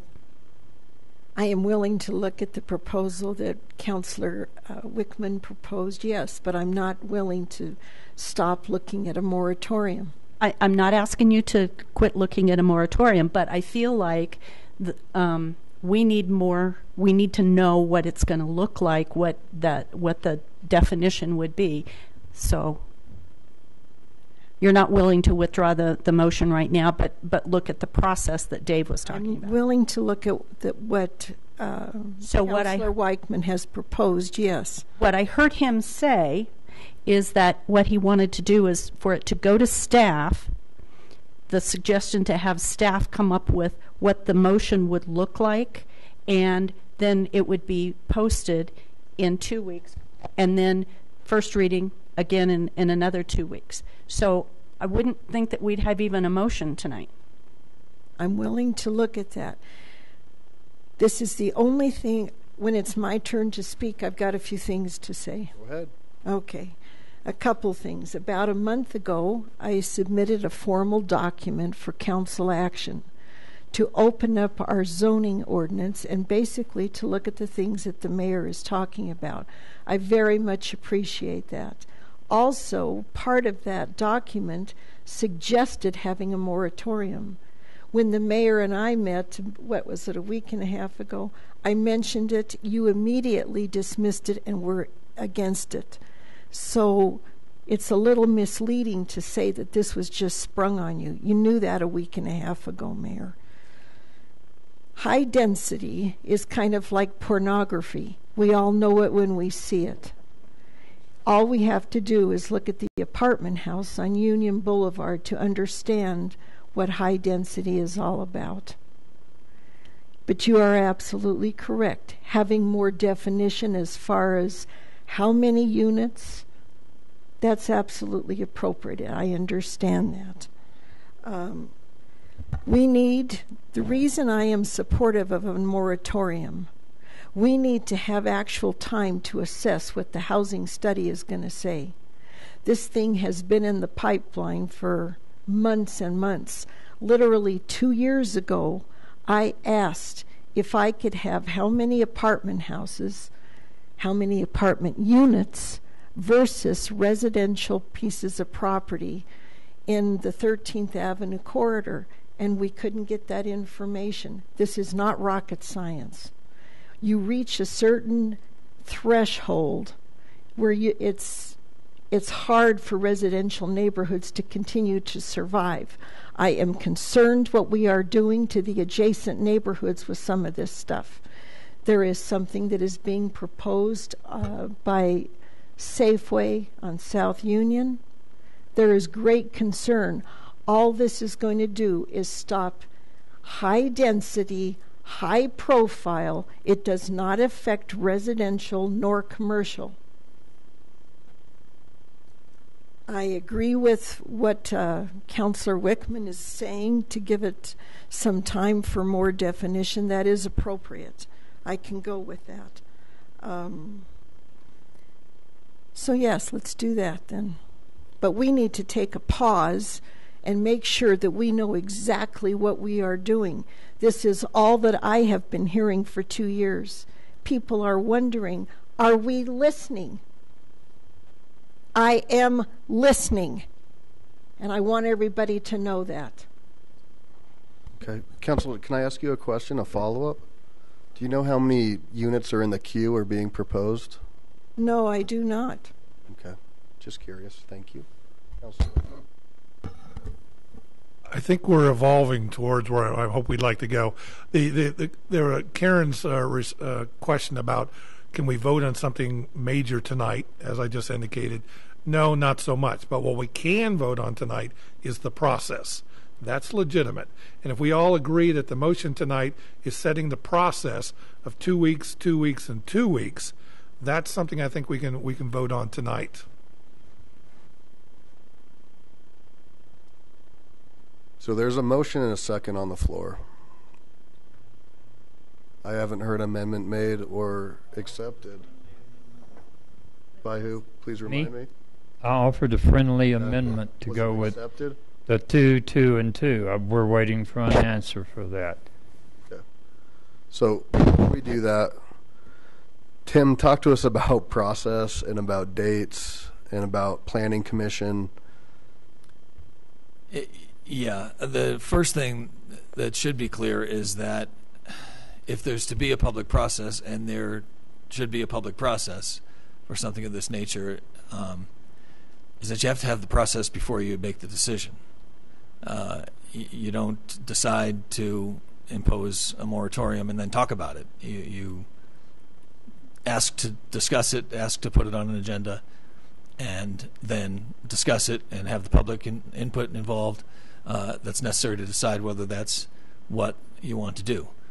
So I'm hearing a couple of different things about how this would proceed from here. There seems to be some agreement that if you're going to talk about it, we need to have some more time injected into the process, and I think that's true. But I think if there's a motion to ask staff to present something that can be discussed, the beginnings of a discussion, that's fine.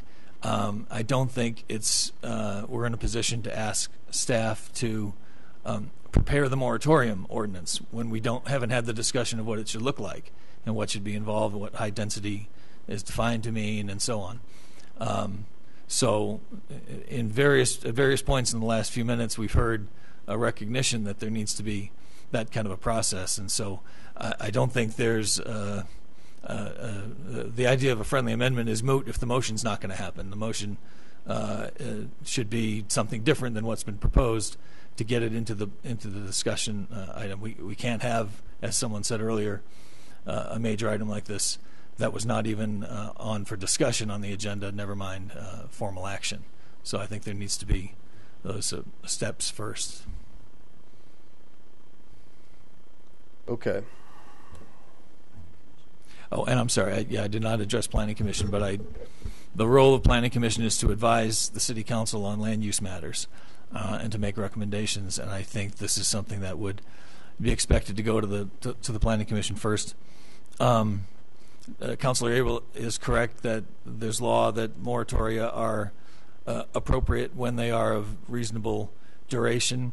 I think they also need to be of reasonable scope and reasonable purpose, and that needs to be part of the package. And I think having the discussion and proposing the idea without the public input first doesn't help our ability to identify it as a reasonable measure.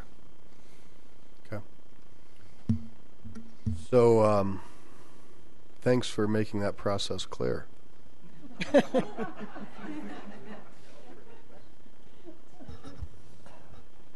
So I guess, let's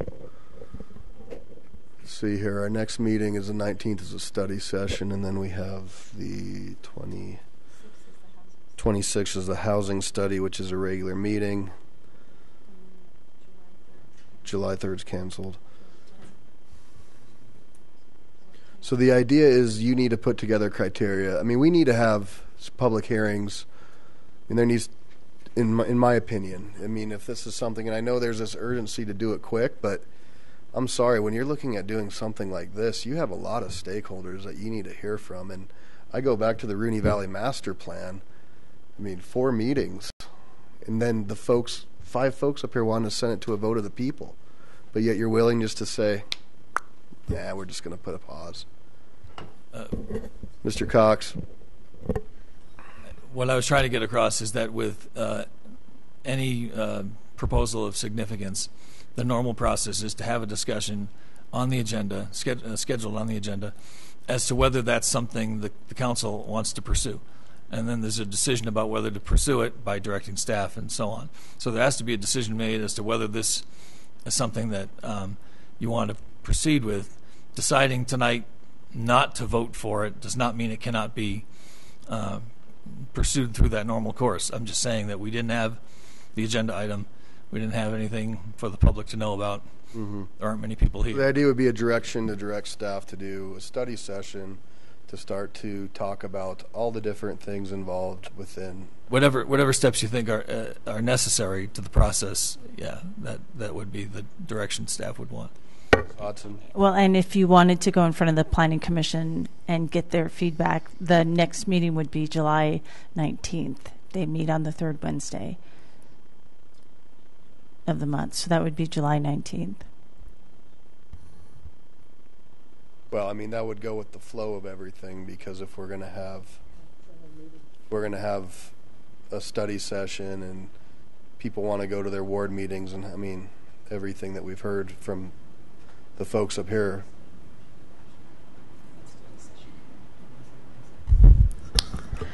Mayor Paul.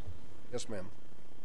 I withdraw my motion, but I would like to substitute it with what Tim is suggesting. We need to at least be looking at this. Okay, thank you. Would this be kind of a consensus action then? Well, I mean, yes and no. You can do however you would like, but before we jump on a vote, let me just bear with me. Tim, go ahead. I think you were going to weigh in. Well, but I was hesitating appropriately. Let me say this, Councilor Abel, there was an item that you brought to staff's attention earlier that I wanted to address with you at some appropriate time that concerned a similar process question, and my leaning was, you know, the significance of the item helps dictate what the process should be, and if there's no agenda item, there ought to at least be a motion to take the action forward at this point. I think that's when there's some sort of general agreement, and then you take the next step by way of consensus. That's really what that's meant to do, advance the ball on something like that. But I would think that a motion would be appropriate if the direction is to have staff begin this process and get it on the Planning Commission agenda and so on. Thank you. Mm-hmm. Councilmember Franks. Just a couple of quick things to add. I think it's really important for those of us who are up here to be very conscientious that we don't belittle fellow council persons' positions on anything. I think all positions are valid, and I think that, you know, we're here to listen, we're here to absorb. I've learned a lot from fellow counselors, but I just would caution us all to be cognizant of not belittling others' positions. Two, I would like to at least offer the community's perspective on some of this, that process moving very slow and much of our language being subject to interpretation. Those are things that are those unintended consequences that I preach about a lot. That's why it's so important when we're looking at things to make sure that the language is sound, it's tight, it's understood by all. That way we don't get into these things where folks see that the process is moving forward at such a very slow pace. They start to become desperate and reach out and become very angry. I think that's something that we have to acknowledge. And all those unintended consequences, I think, are just coming to fruition. People are just seeing enough pressure. So I just want to caution us all to be open to hear every opinion and to maybe not take time to belittle it, but really offer an alternative or a better suggestion. Councilor Wickman? I think I heard Ramey make a motion to put this on the agenda, and I would just add to that, let's put it expedited would be the emphasis here. You were going through the calendar, and I don't have a calendar in front of me, and I guess I'm thinking we have a study session next week. Why don't we start talking about it then? We have the meeting after that. We could put like a first reading or something like that. And if you can send it to the planning commission ASAP, as physically fast as possible, I would be happy to. I would like to include them again. And if excuse me, if this stretches it out for 2 months. Again, I could live with that. If we start going beyond 2 months, we're just dragging our feet again. As far as this being a terrible thing, it is just a temporary thing for 6 months. I don't think it's the end of the world. So, like I said, I would agree to if we could do an extended process for a month and a half, 2 months, but no further, no longer than that. I second that, and I call for the question. Okay. So, Councilor Roybaugh, which item did you second? The two. The motion on the floor was Councilor Johnson's, which I understood to be to. No, sir. Her second motion. Oh. And there had been no request for a second made yet.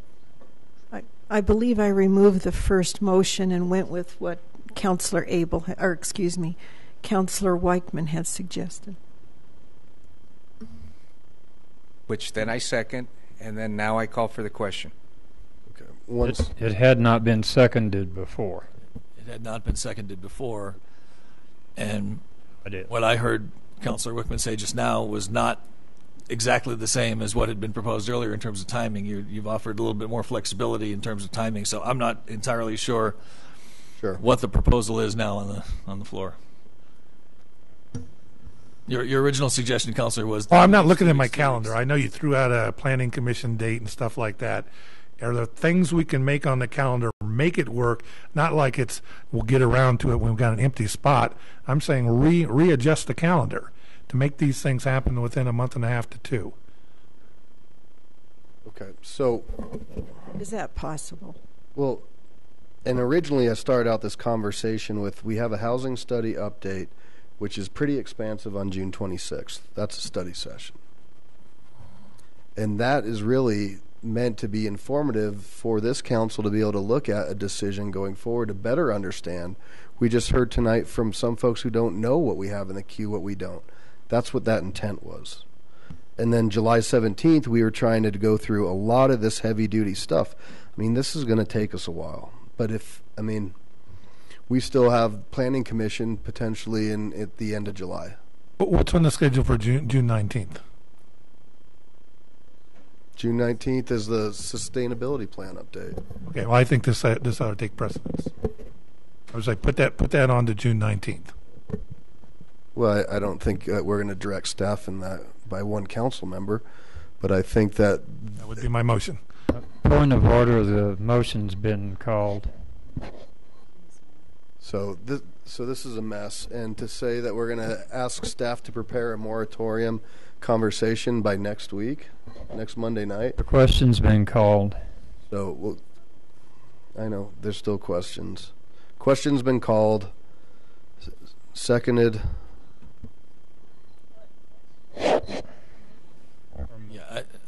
Calling of the question. Attempt to call the question. We were still ironing out what the motion exactly was. There had not been a request for a second. Councilor Roybal made the second and then asked to call the question. That's a voting item to call the question. But I think what's most important is that we understand what motion is on the floor, whether that exact motion or that particular motion has been seconded. And again, Councilor Johnson, I heard you say you were adopting Councilor Wickman's proposal. He's now kind of changed that a little bit based on some of the input. So I want to make sure there's agreement even there that you understand what his timing proposal is. I support expediting this as soon as possible. There's frustration in our community that has been boiling for 2 years. We've got to address it soon. And I believe what Councilor Wickman, you said, try and get it on the agenda as quickly as we can. Is it possible to do that? To add that to the study session that we've got going on? The one next week? Mm-hmm. Which date are we talking about? The 26th? That's the sustainability annual report, is that right? That's next week. That's next week. That's right. A week from today. 26th is... How long should that take? Can we add this and have 2 parts to that? Frankly, I don't know if we have full attendance. I'm going to ask for a recess at 9 for 10 minutes to regroup. This is starting to spin, and it makes no sense to me. So I'm going to have a quick recess for 10 minutes. We'll be back at 9:10.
council meeting. We are reconvening the June 12th meeting at 7 p.m.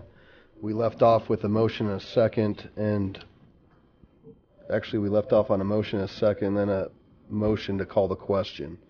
And what I'd like to see is if we could have those all pulled back so we could start over and get this thing back on track. Mr. Cox. Well, I would agree there's a lack of clarity as to the direction we're taking. There was a motion. There was no second at that time, but no request for second. There was a sort of a suggested timetable proposed by Councilor Wickman, and then Councilor Roybal made the second, which I interpreted to mean a reaction to Councilor Wickman's action. So we've got a bit of a dumpster fire going here, and I think it would be, going back to what we said before the break, which is the first step in the process should be a proposal to do something, a description of that proposal, and then in the form of a motion with a second, and then discussion as to whether to pursue that course of action. Timetable is something that can get figured in. Things take priority and precedence over other things. If that's the direction to staff, that it be an expedited matter, staff will figure out the most expedited course of action possible, or suggest some timing. But I think we need to start with the substance. What is proposed? Do we have a second on that? Do we have a support for that motion? And if that would require withdrawal of the previous motion, the second, the motion to call the question, that would be the cleanest way to get there, but I defer to the council members who made those actions.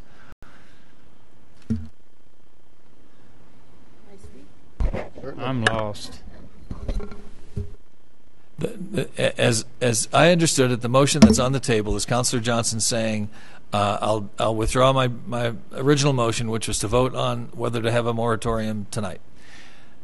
In place of that, you proposed Councilor Wickman's suggestion, which I had heard initially as a timing suggestion more than a substantive decision. If we're going to do a moratorium, let's propose this time frame. And Councilor Johnson, you then withdrew your original motion and said, I propose that we do what Dave suggested. As it happens, by the time we get back to Councilor Wickman, he had, modified that timetable a little bit. What I'm saying is, let's not talk about timing. We understand that those who are in favor of this are proposing an expedited time frame, but let's focus on what it is that we want the council members to decide. You all have to decide whether this is something to pursue at this time or not. So I would think that a withdrawal of the motion to call the question, a withdrawal of the motion that was made prior to that, would get us back on something of a clean slate, and then we could start with the original proponent. Am I up? Sure. Okay, so you're suggesting a withdrawal, correct? Of your second motion, yes. That's fine. Folks, do you understand how awesome this is? We are actually looking at development, and we're expediting what we've been talking about and hearing about for 2 years. This is the best news ever. I am so tickled to death that we're getting there. Thank you. Okay, process is important. Is it possible next week? Let's make it possible if we can, to have a study session on a moratorium and on language. This is important. It certainly would probably take a higher priority over sustainability, or perhaps we can have them both. And then the next week on the 26th, look at language for an ordinance regarding a moratorium. And then on July 10th, have a first reading. This is awesome. We're making progress, folks. I'm thrilled. So, but we're missing a few pieces there. Okay. One is the Planning Commission.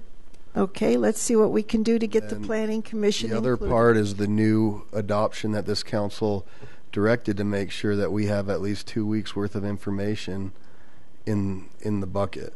So posted in advance. So the next week is a study session for the Sustainability Award annual report, and that's been posted online because of this new model that we're going to post in advance. So and also the Planning Commission meets on the third Wednesday of every month, and they require a 4-week in advance information. So we send packets 4 weeks in advance to the Planning Commission. So typically this would be something that would go to the Planning Commission. The next meeting, of course, is the June 21st, which is next Wednesday. There's not time for that.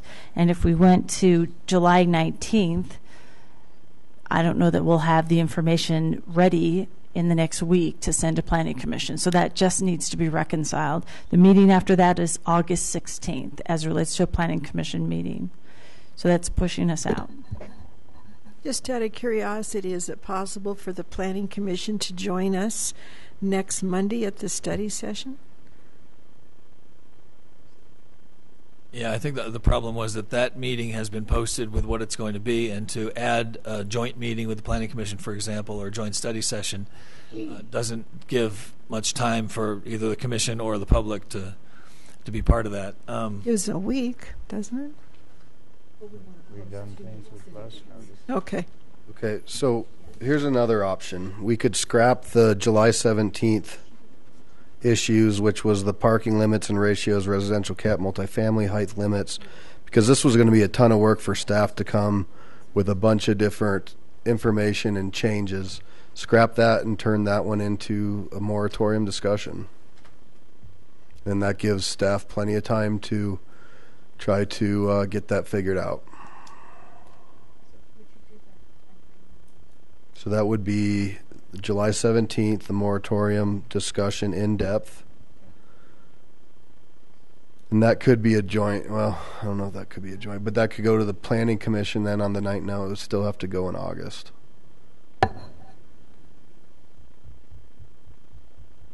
Mayor. Yes, sir.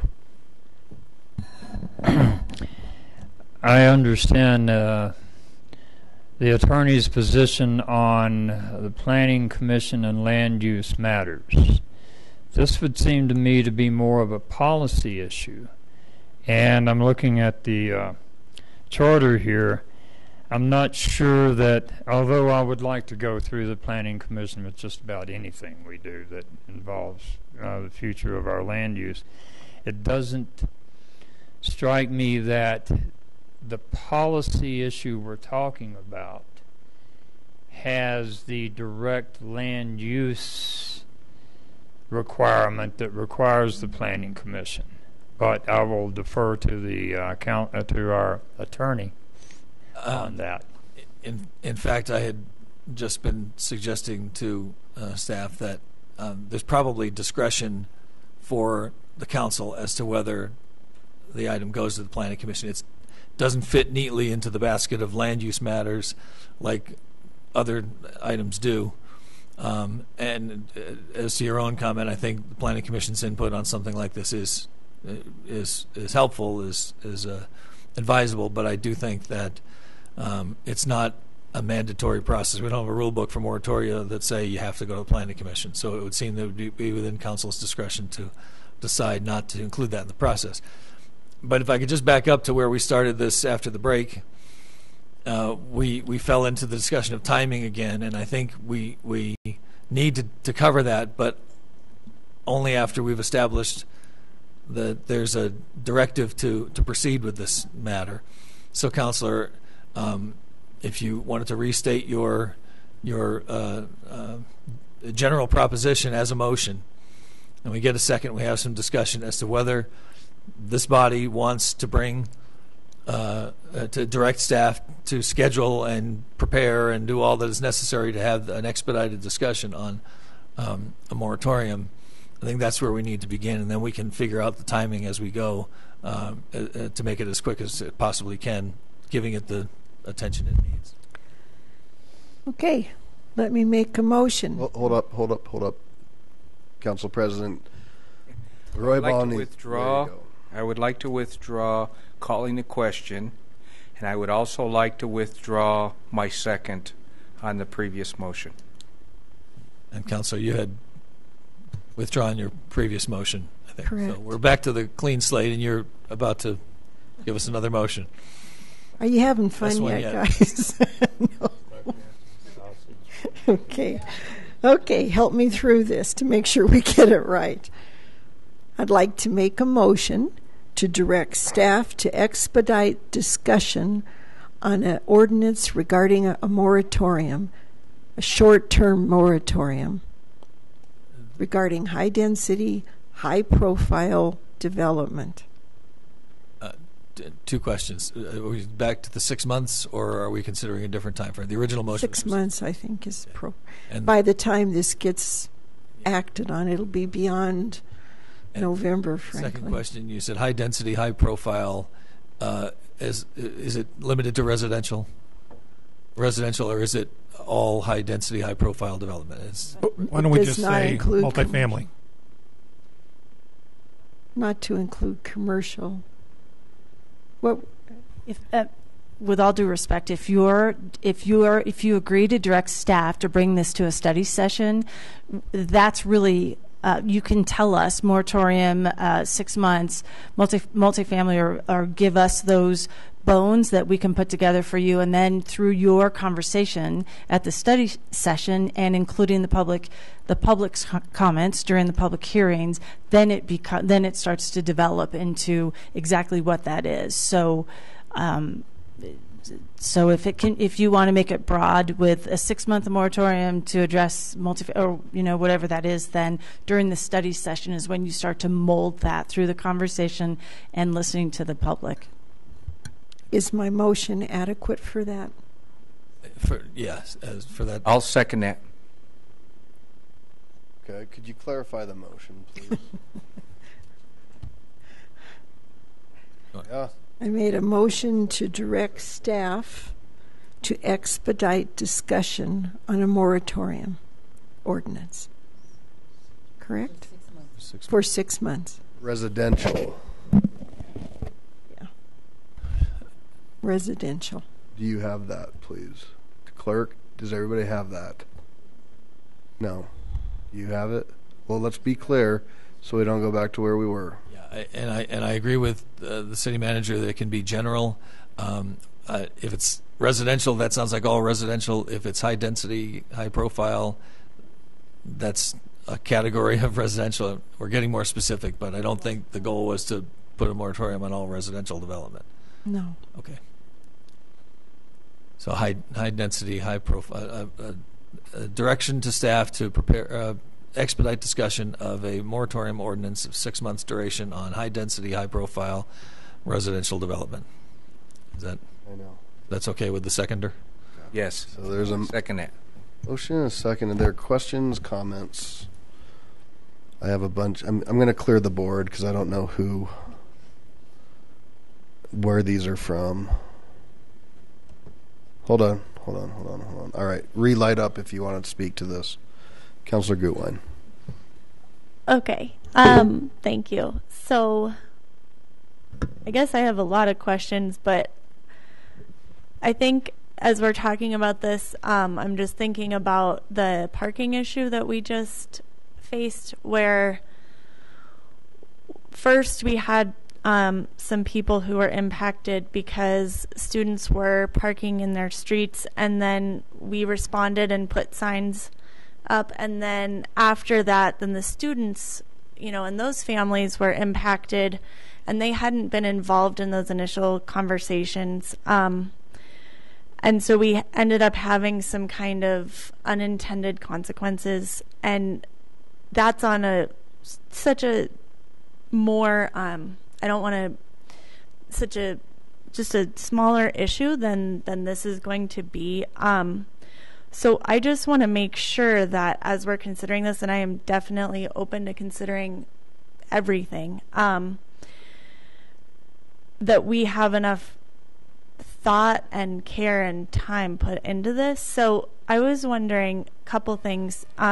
Do we have any high density, high profile items currently in the queue? Do we know? Do you know? That it probably depends on the definition of those terms.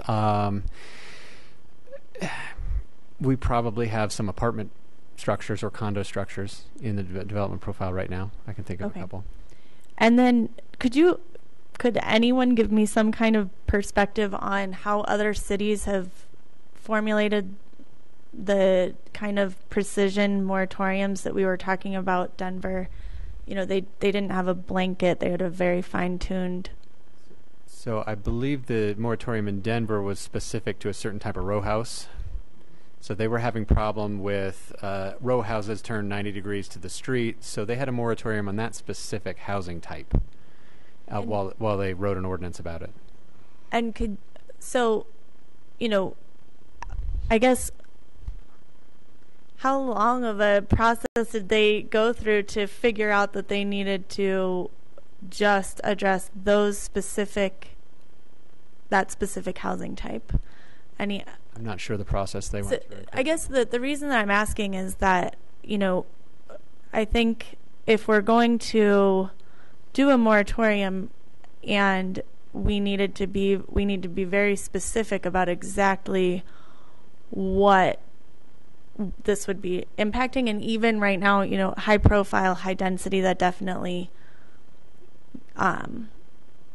eliminates some items, but it's not incredibly specific. And so I just want to make sure that when we do talk about timing, that we can give this the due time and process and research that this would deserve. And if that is going to be time when we're looking at a July 19th or July 17th type of discussion. Mayor Pro Tem Harrison. I guess I really want, if we pass this evening, the thing that I am very concerned about is making sure that we've got really firm definitions of what we'd be talking about. I'm not sure I get what high profile, what we're talking about when we talk high profile, what that means, if that means lots of floors, if that means pulled to the street. I'm not sure what those are defined as. So I get high density, but when we're talking about some of this other stuff, it really makes me nervous. I'm concerned about this whole concept, but I support the idea of talking about it, especially since Councillor Koop is not here. He needs to be heard in this discussion as well, because his ward is just as affected as the rest of us. So my comments. Thank you. Shakti.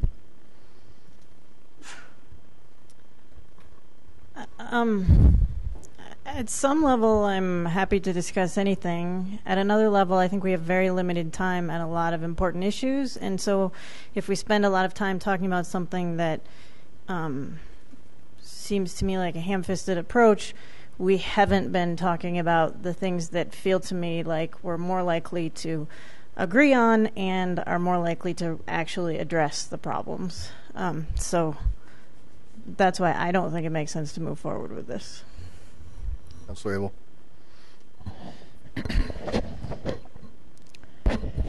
I don't agree. This has been the major issue that all of our ward members of our community, no matter which ward, have been stressing for more than 18 months, since before I got here. And I think if you want to limit our discussions to things we all agree on, then we're not going to talk about much. Or do you want to talk about things that only the majority agrees on?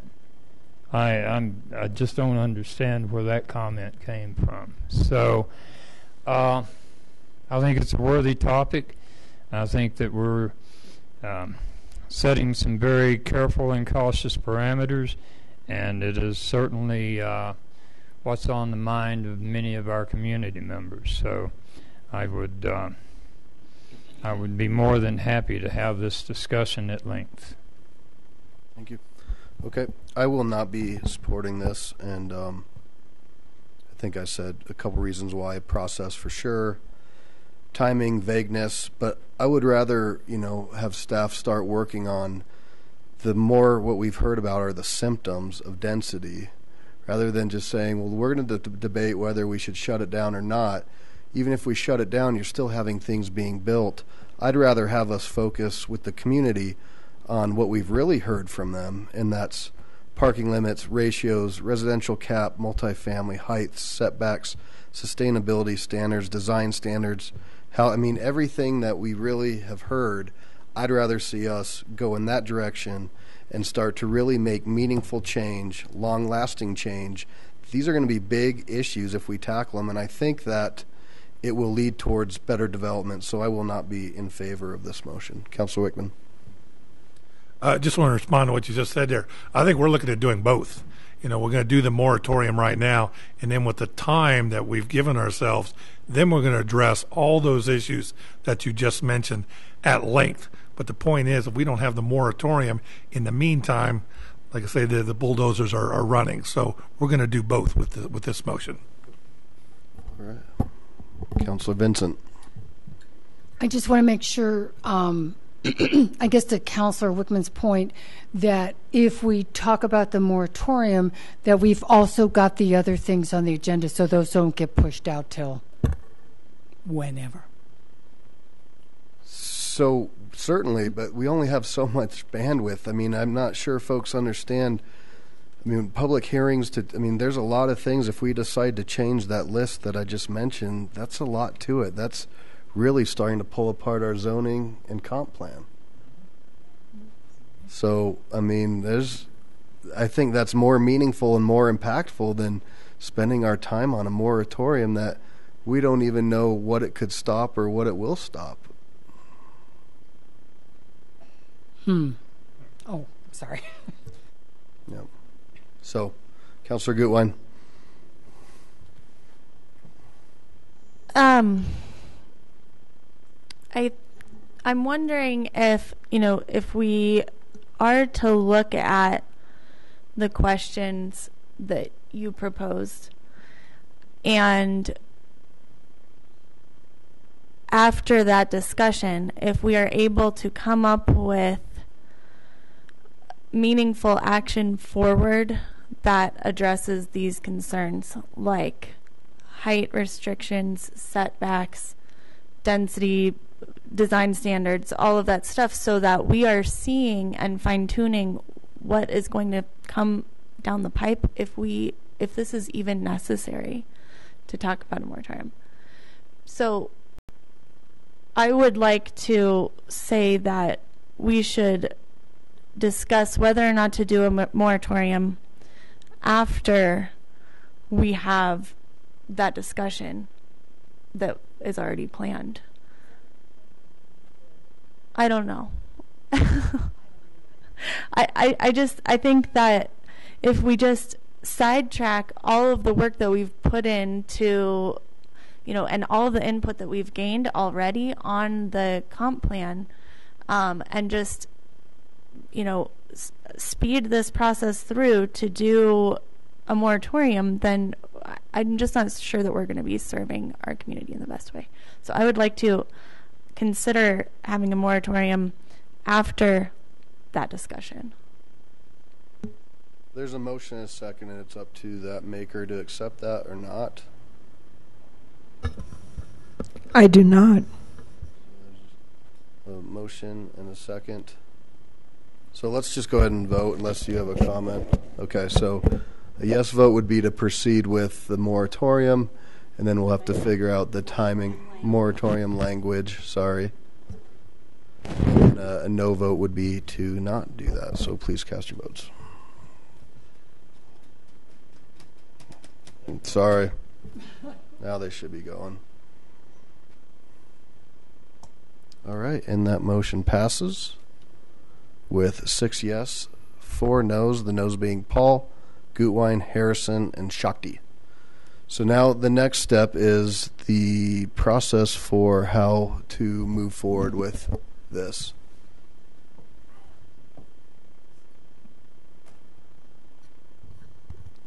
So did you just direct us to do that in lieu of the land use list? No. Okay. Okay.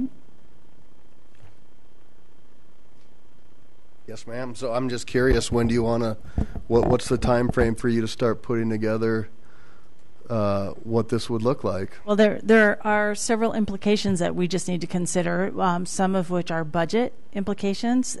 For a 6-month moratorium, we would need to study, and we're certainly not prepared to do that, what kind of revenue loss that would be and what the impact would be on personnel who work in the area of development.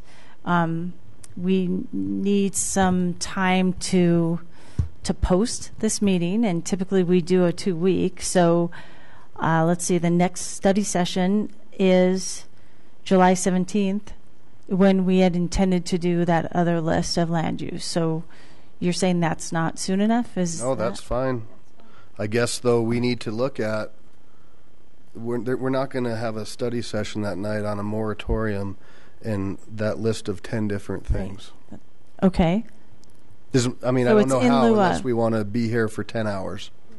Well, and staff can't prepare both of those things by now. Yeah, both are concentrated effort. And did we hear also that we're going to... No, wait, never mind. I was going to bring up the Planning Commission issue, but I guess we can discuss that at the study session. Yeah. Okay. Okay, so staff recommendation is that we do this instead of the list that you had identified from your meeting with council. That puts us after the housing study, which is the 26th, and that's July 17th. That should be time for us to put something together and to talk about what those ramifications are. And then in the meantime, we'll try to look at putting that bucket of all those other issues sometime further down the road. Yep, Ms. Vincent. Is there, I don't want to, this is a difficult thing for me, but I don't want to lose all the things, the action items that the council agreed last, when did we meet? February? Not to look at those in lieu of strictly a moratorium. I guess what I'm trying to say, is there any compromise that we can do, that we can look at the moratorium issues and still keep somewhat on track for the land use issues and some other things? Is there any part and party of things that we can do together with that? From a staff workload perspective, we can do one or the other. We can't do them both at the same time. So that's really up to you to direct us. Which do you want us to do and when? So it sounds like we were just directed to have a conversation about a 6-month moratorium on high-profile, high-density development in lieu of the work on the 17th. Frankly, we can't do both. Yeah, so, I may have messed up. So I would say also with that, okay.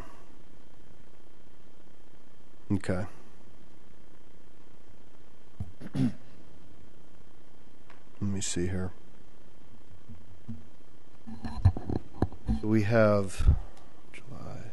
All right. Councilor Franks. I guess I'm just having trouble if we just push that one out, just leapfrog it out one. That doesn't seem like that's kicking the can too far down the road. Like I said, I'm still working on something that's 18 months old. I'm willing to back burner that if that helps. This is our number one issue. If we need to take off the council's policies and procedures, which is from not this last planning session, but the one before, if we need to slow that one down, again, you guys decide. But this seems like if we put that in on the 17th, we just leapfrog the other one to the 2-week, the next session out. Would that not work? From a staff workload perspective, that might be difficult. If 2 weeks from the 17th is the study session on the comprehensive plan. So, when do we start budget? Yeah, budget starts in the end of August. Let's see. So study session is in September this year. It's mid-September is the study session on the proposed budget. And remember, a budget has to be adopted by end of October by charter. Mm-hmm. So that gives us ample time to have, 6 or 7 weeks of public hearings about the budget. And there are implications from Colorado Mills, and then if we go forward with a moratorium, that has implications on our budget that we need to make some changes.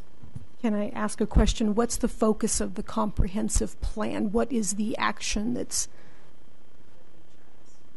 So that's our annual update on the progress in the comprehensive plan. So there are 404 action steps in the comprehensive plan. We come back every summer and let you know how much we've accomplished and how those actions are going.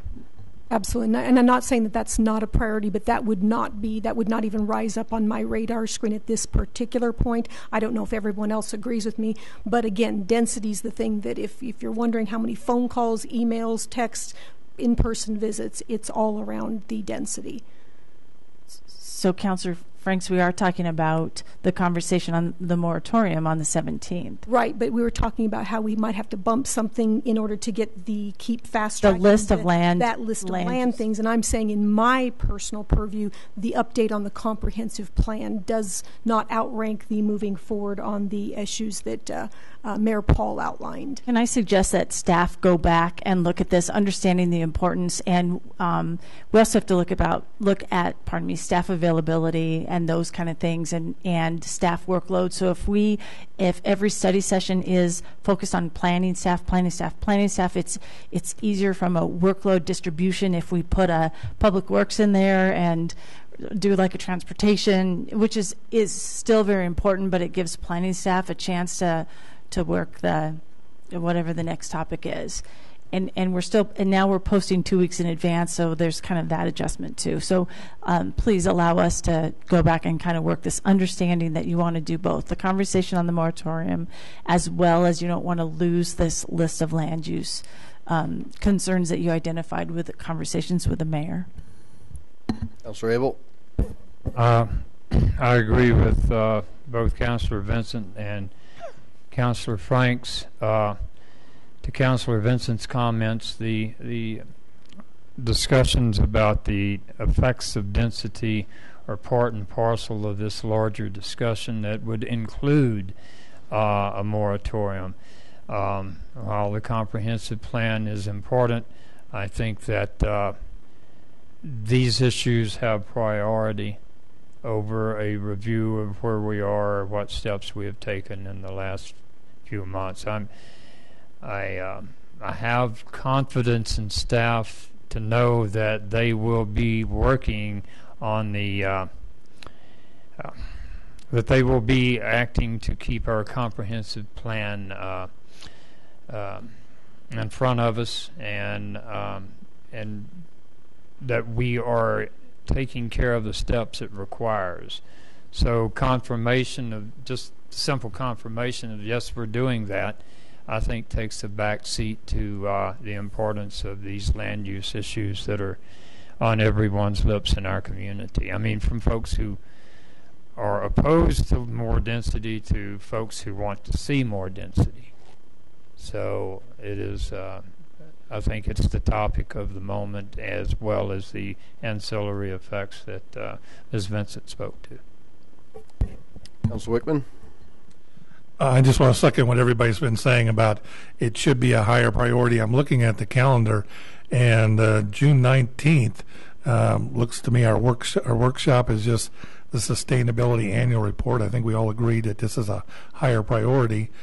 June 26th, Housing Study. That doesn't necessarily have to take the whole evening. July 10th, I don't see we have anything going on that evening. So, I think we can be a little bit more efficient in the use of our time. And if we need to go for some long meetings or stuff like that, we need to be doing both. Let's double up. I have to make the comment, the last month, I haven't felt our meetings have been, all that productive. We spent an awful lot of time. I'm not sure we did too much in the last month. So I'd like to kind of double up here. Mayor Pro Tem Harrison. I think it's been said. Thank you. Okay, sounds good. So we'll get that figured out, and we'll go forward with the study session on a moratorium, and then from that study session, we'll look for council discretion on whether they want to go forward with that to a public process. Okay? All right.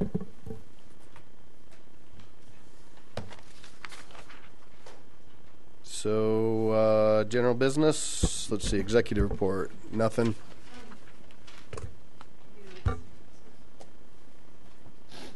I just have a few quick things, thank you. just want to announce that our hail damage permit applications are caught up. Staff worked over the weekend. We got so many requests, and they worked long hours, but that's done. So that's a really good thing. We have a new provisional passport agent. She started on June 5th. So we're going to begin offering passport services Monday through Friday, 8:30 to 4:30 by appointment only. That's a very popular service. Yes, and I have one more comment, and that is Carmody Plan Development will be open to the public on Monday, June 19th. And that's it. Thank you. Thank you. Council reports. Mayor Pro Tem. Ooh, I have a wonderful happy birthday to give to a Ward 5 resident by the name of Jack Schultz, who will be celebrating his 100th birthday. So happy birthday, Jack. We want you to keep coming to meetings. Also, I got to participate over the weekend at a Flag Day ceremony. And I'll tell you, if you ever wanted to feel like the future generation is doing what they need to do and that we will be in good hands, go to a Boy Scout troop meeting and watch them, and you'll know that we'll be in good hands.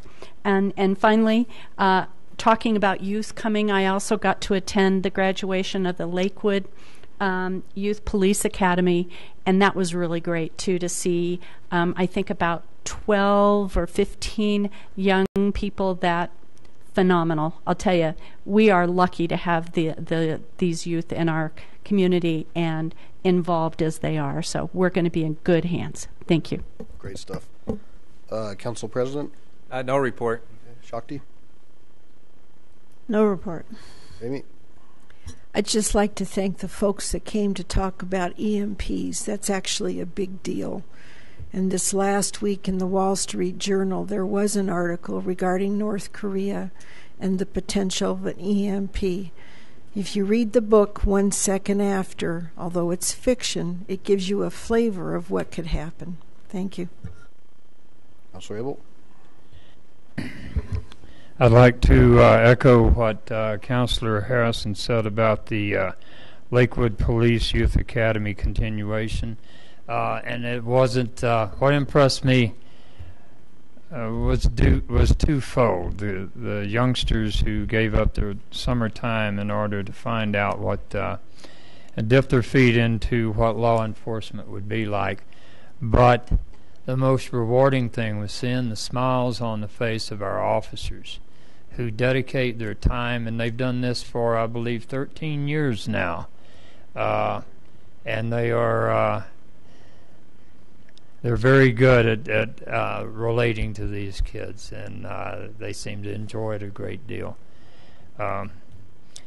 Also, Ward 1 will have no meeting in July. Our first Saturday meeting would be on July 4th, and that is the July 4th, or I'm sorry, it'll be on July 1st, and that is the July 4th weekend. So, in addition, on June 17th, our Police Honor Guard will convey a flag to the nephew of U.S. Marine Corps Sergeant Fay V. Moore.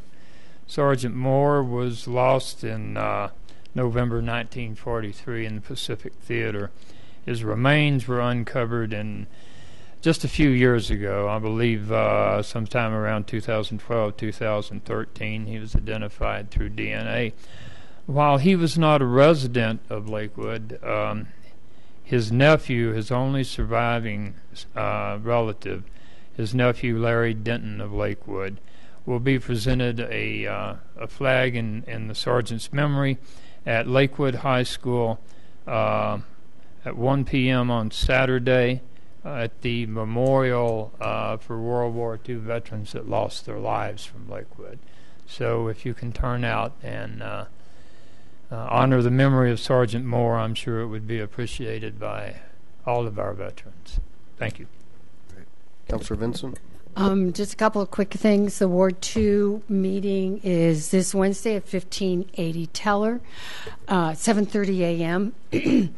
And I'm going to try to say this succinctly because I think this is a good thing. But I ran it by some people and they didn't understand what I was talking about at all.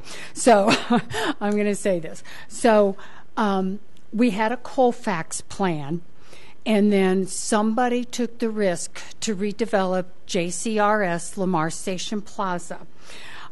Within that, then the gentleman, Gene, he started the farmer's market there. Then he opened the Pro Kitchen, which is directly related to commissary for food trucks, and it's also got a banquet hall. Well, a neighbor across the street wanted to start a food truck business. She went down and saw Jean. She started her business at Pro Kitchen, and then she opened up her first thing this Saturday at the farmer's market at JCRS/Lamar Station Plaza. So I woke up at 3:19 in the morning thinking, oh, that's what it's about. So I wanted to share that. Great. Councilor Franks? Just wanted to take a minute to acknowledge everybody here on council. I know that we often have lively and difficult discussions, and I appreciate everybody's feedback. Wanted to thank all the Ward 4 people who came out to our meeting, and wanted to also give a personal thanks to Ms. Hodgson and Chief McCaskey. I had an issue that required some coordinated attention, and they gave it quick service and to a good resolution. So I just wanted to say I appreciate that. Good one. Thank you. I also want to thank the council for a lively discussion, and I'm eager to have this conversation with our community, and that was a tough vote.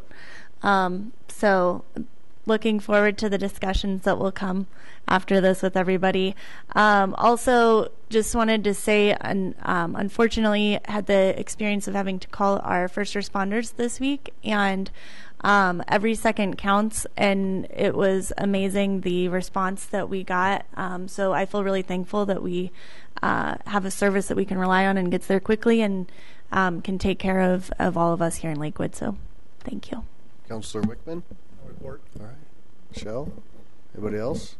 All right. We will adjourn at 9:57 p.m. Great. Thanks.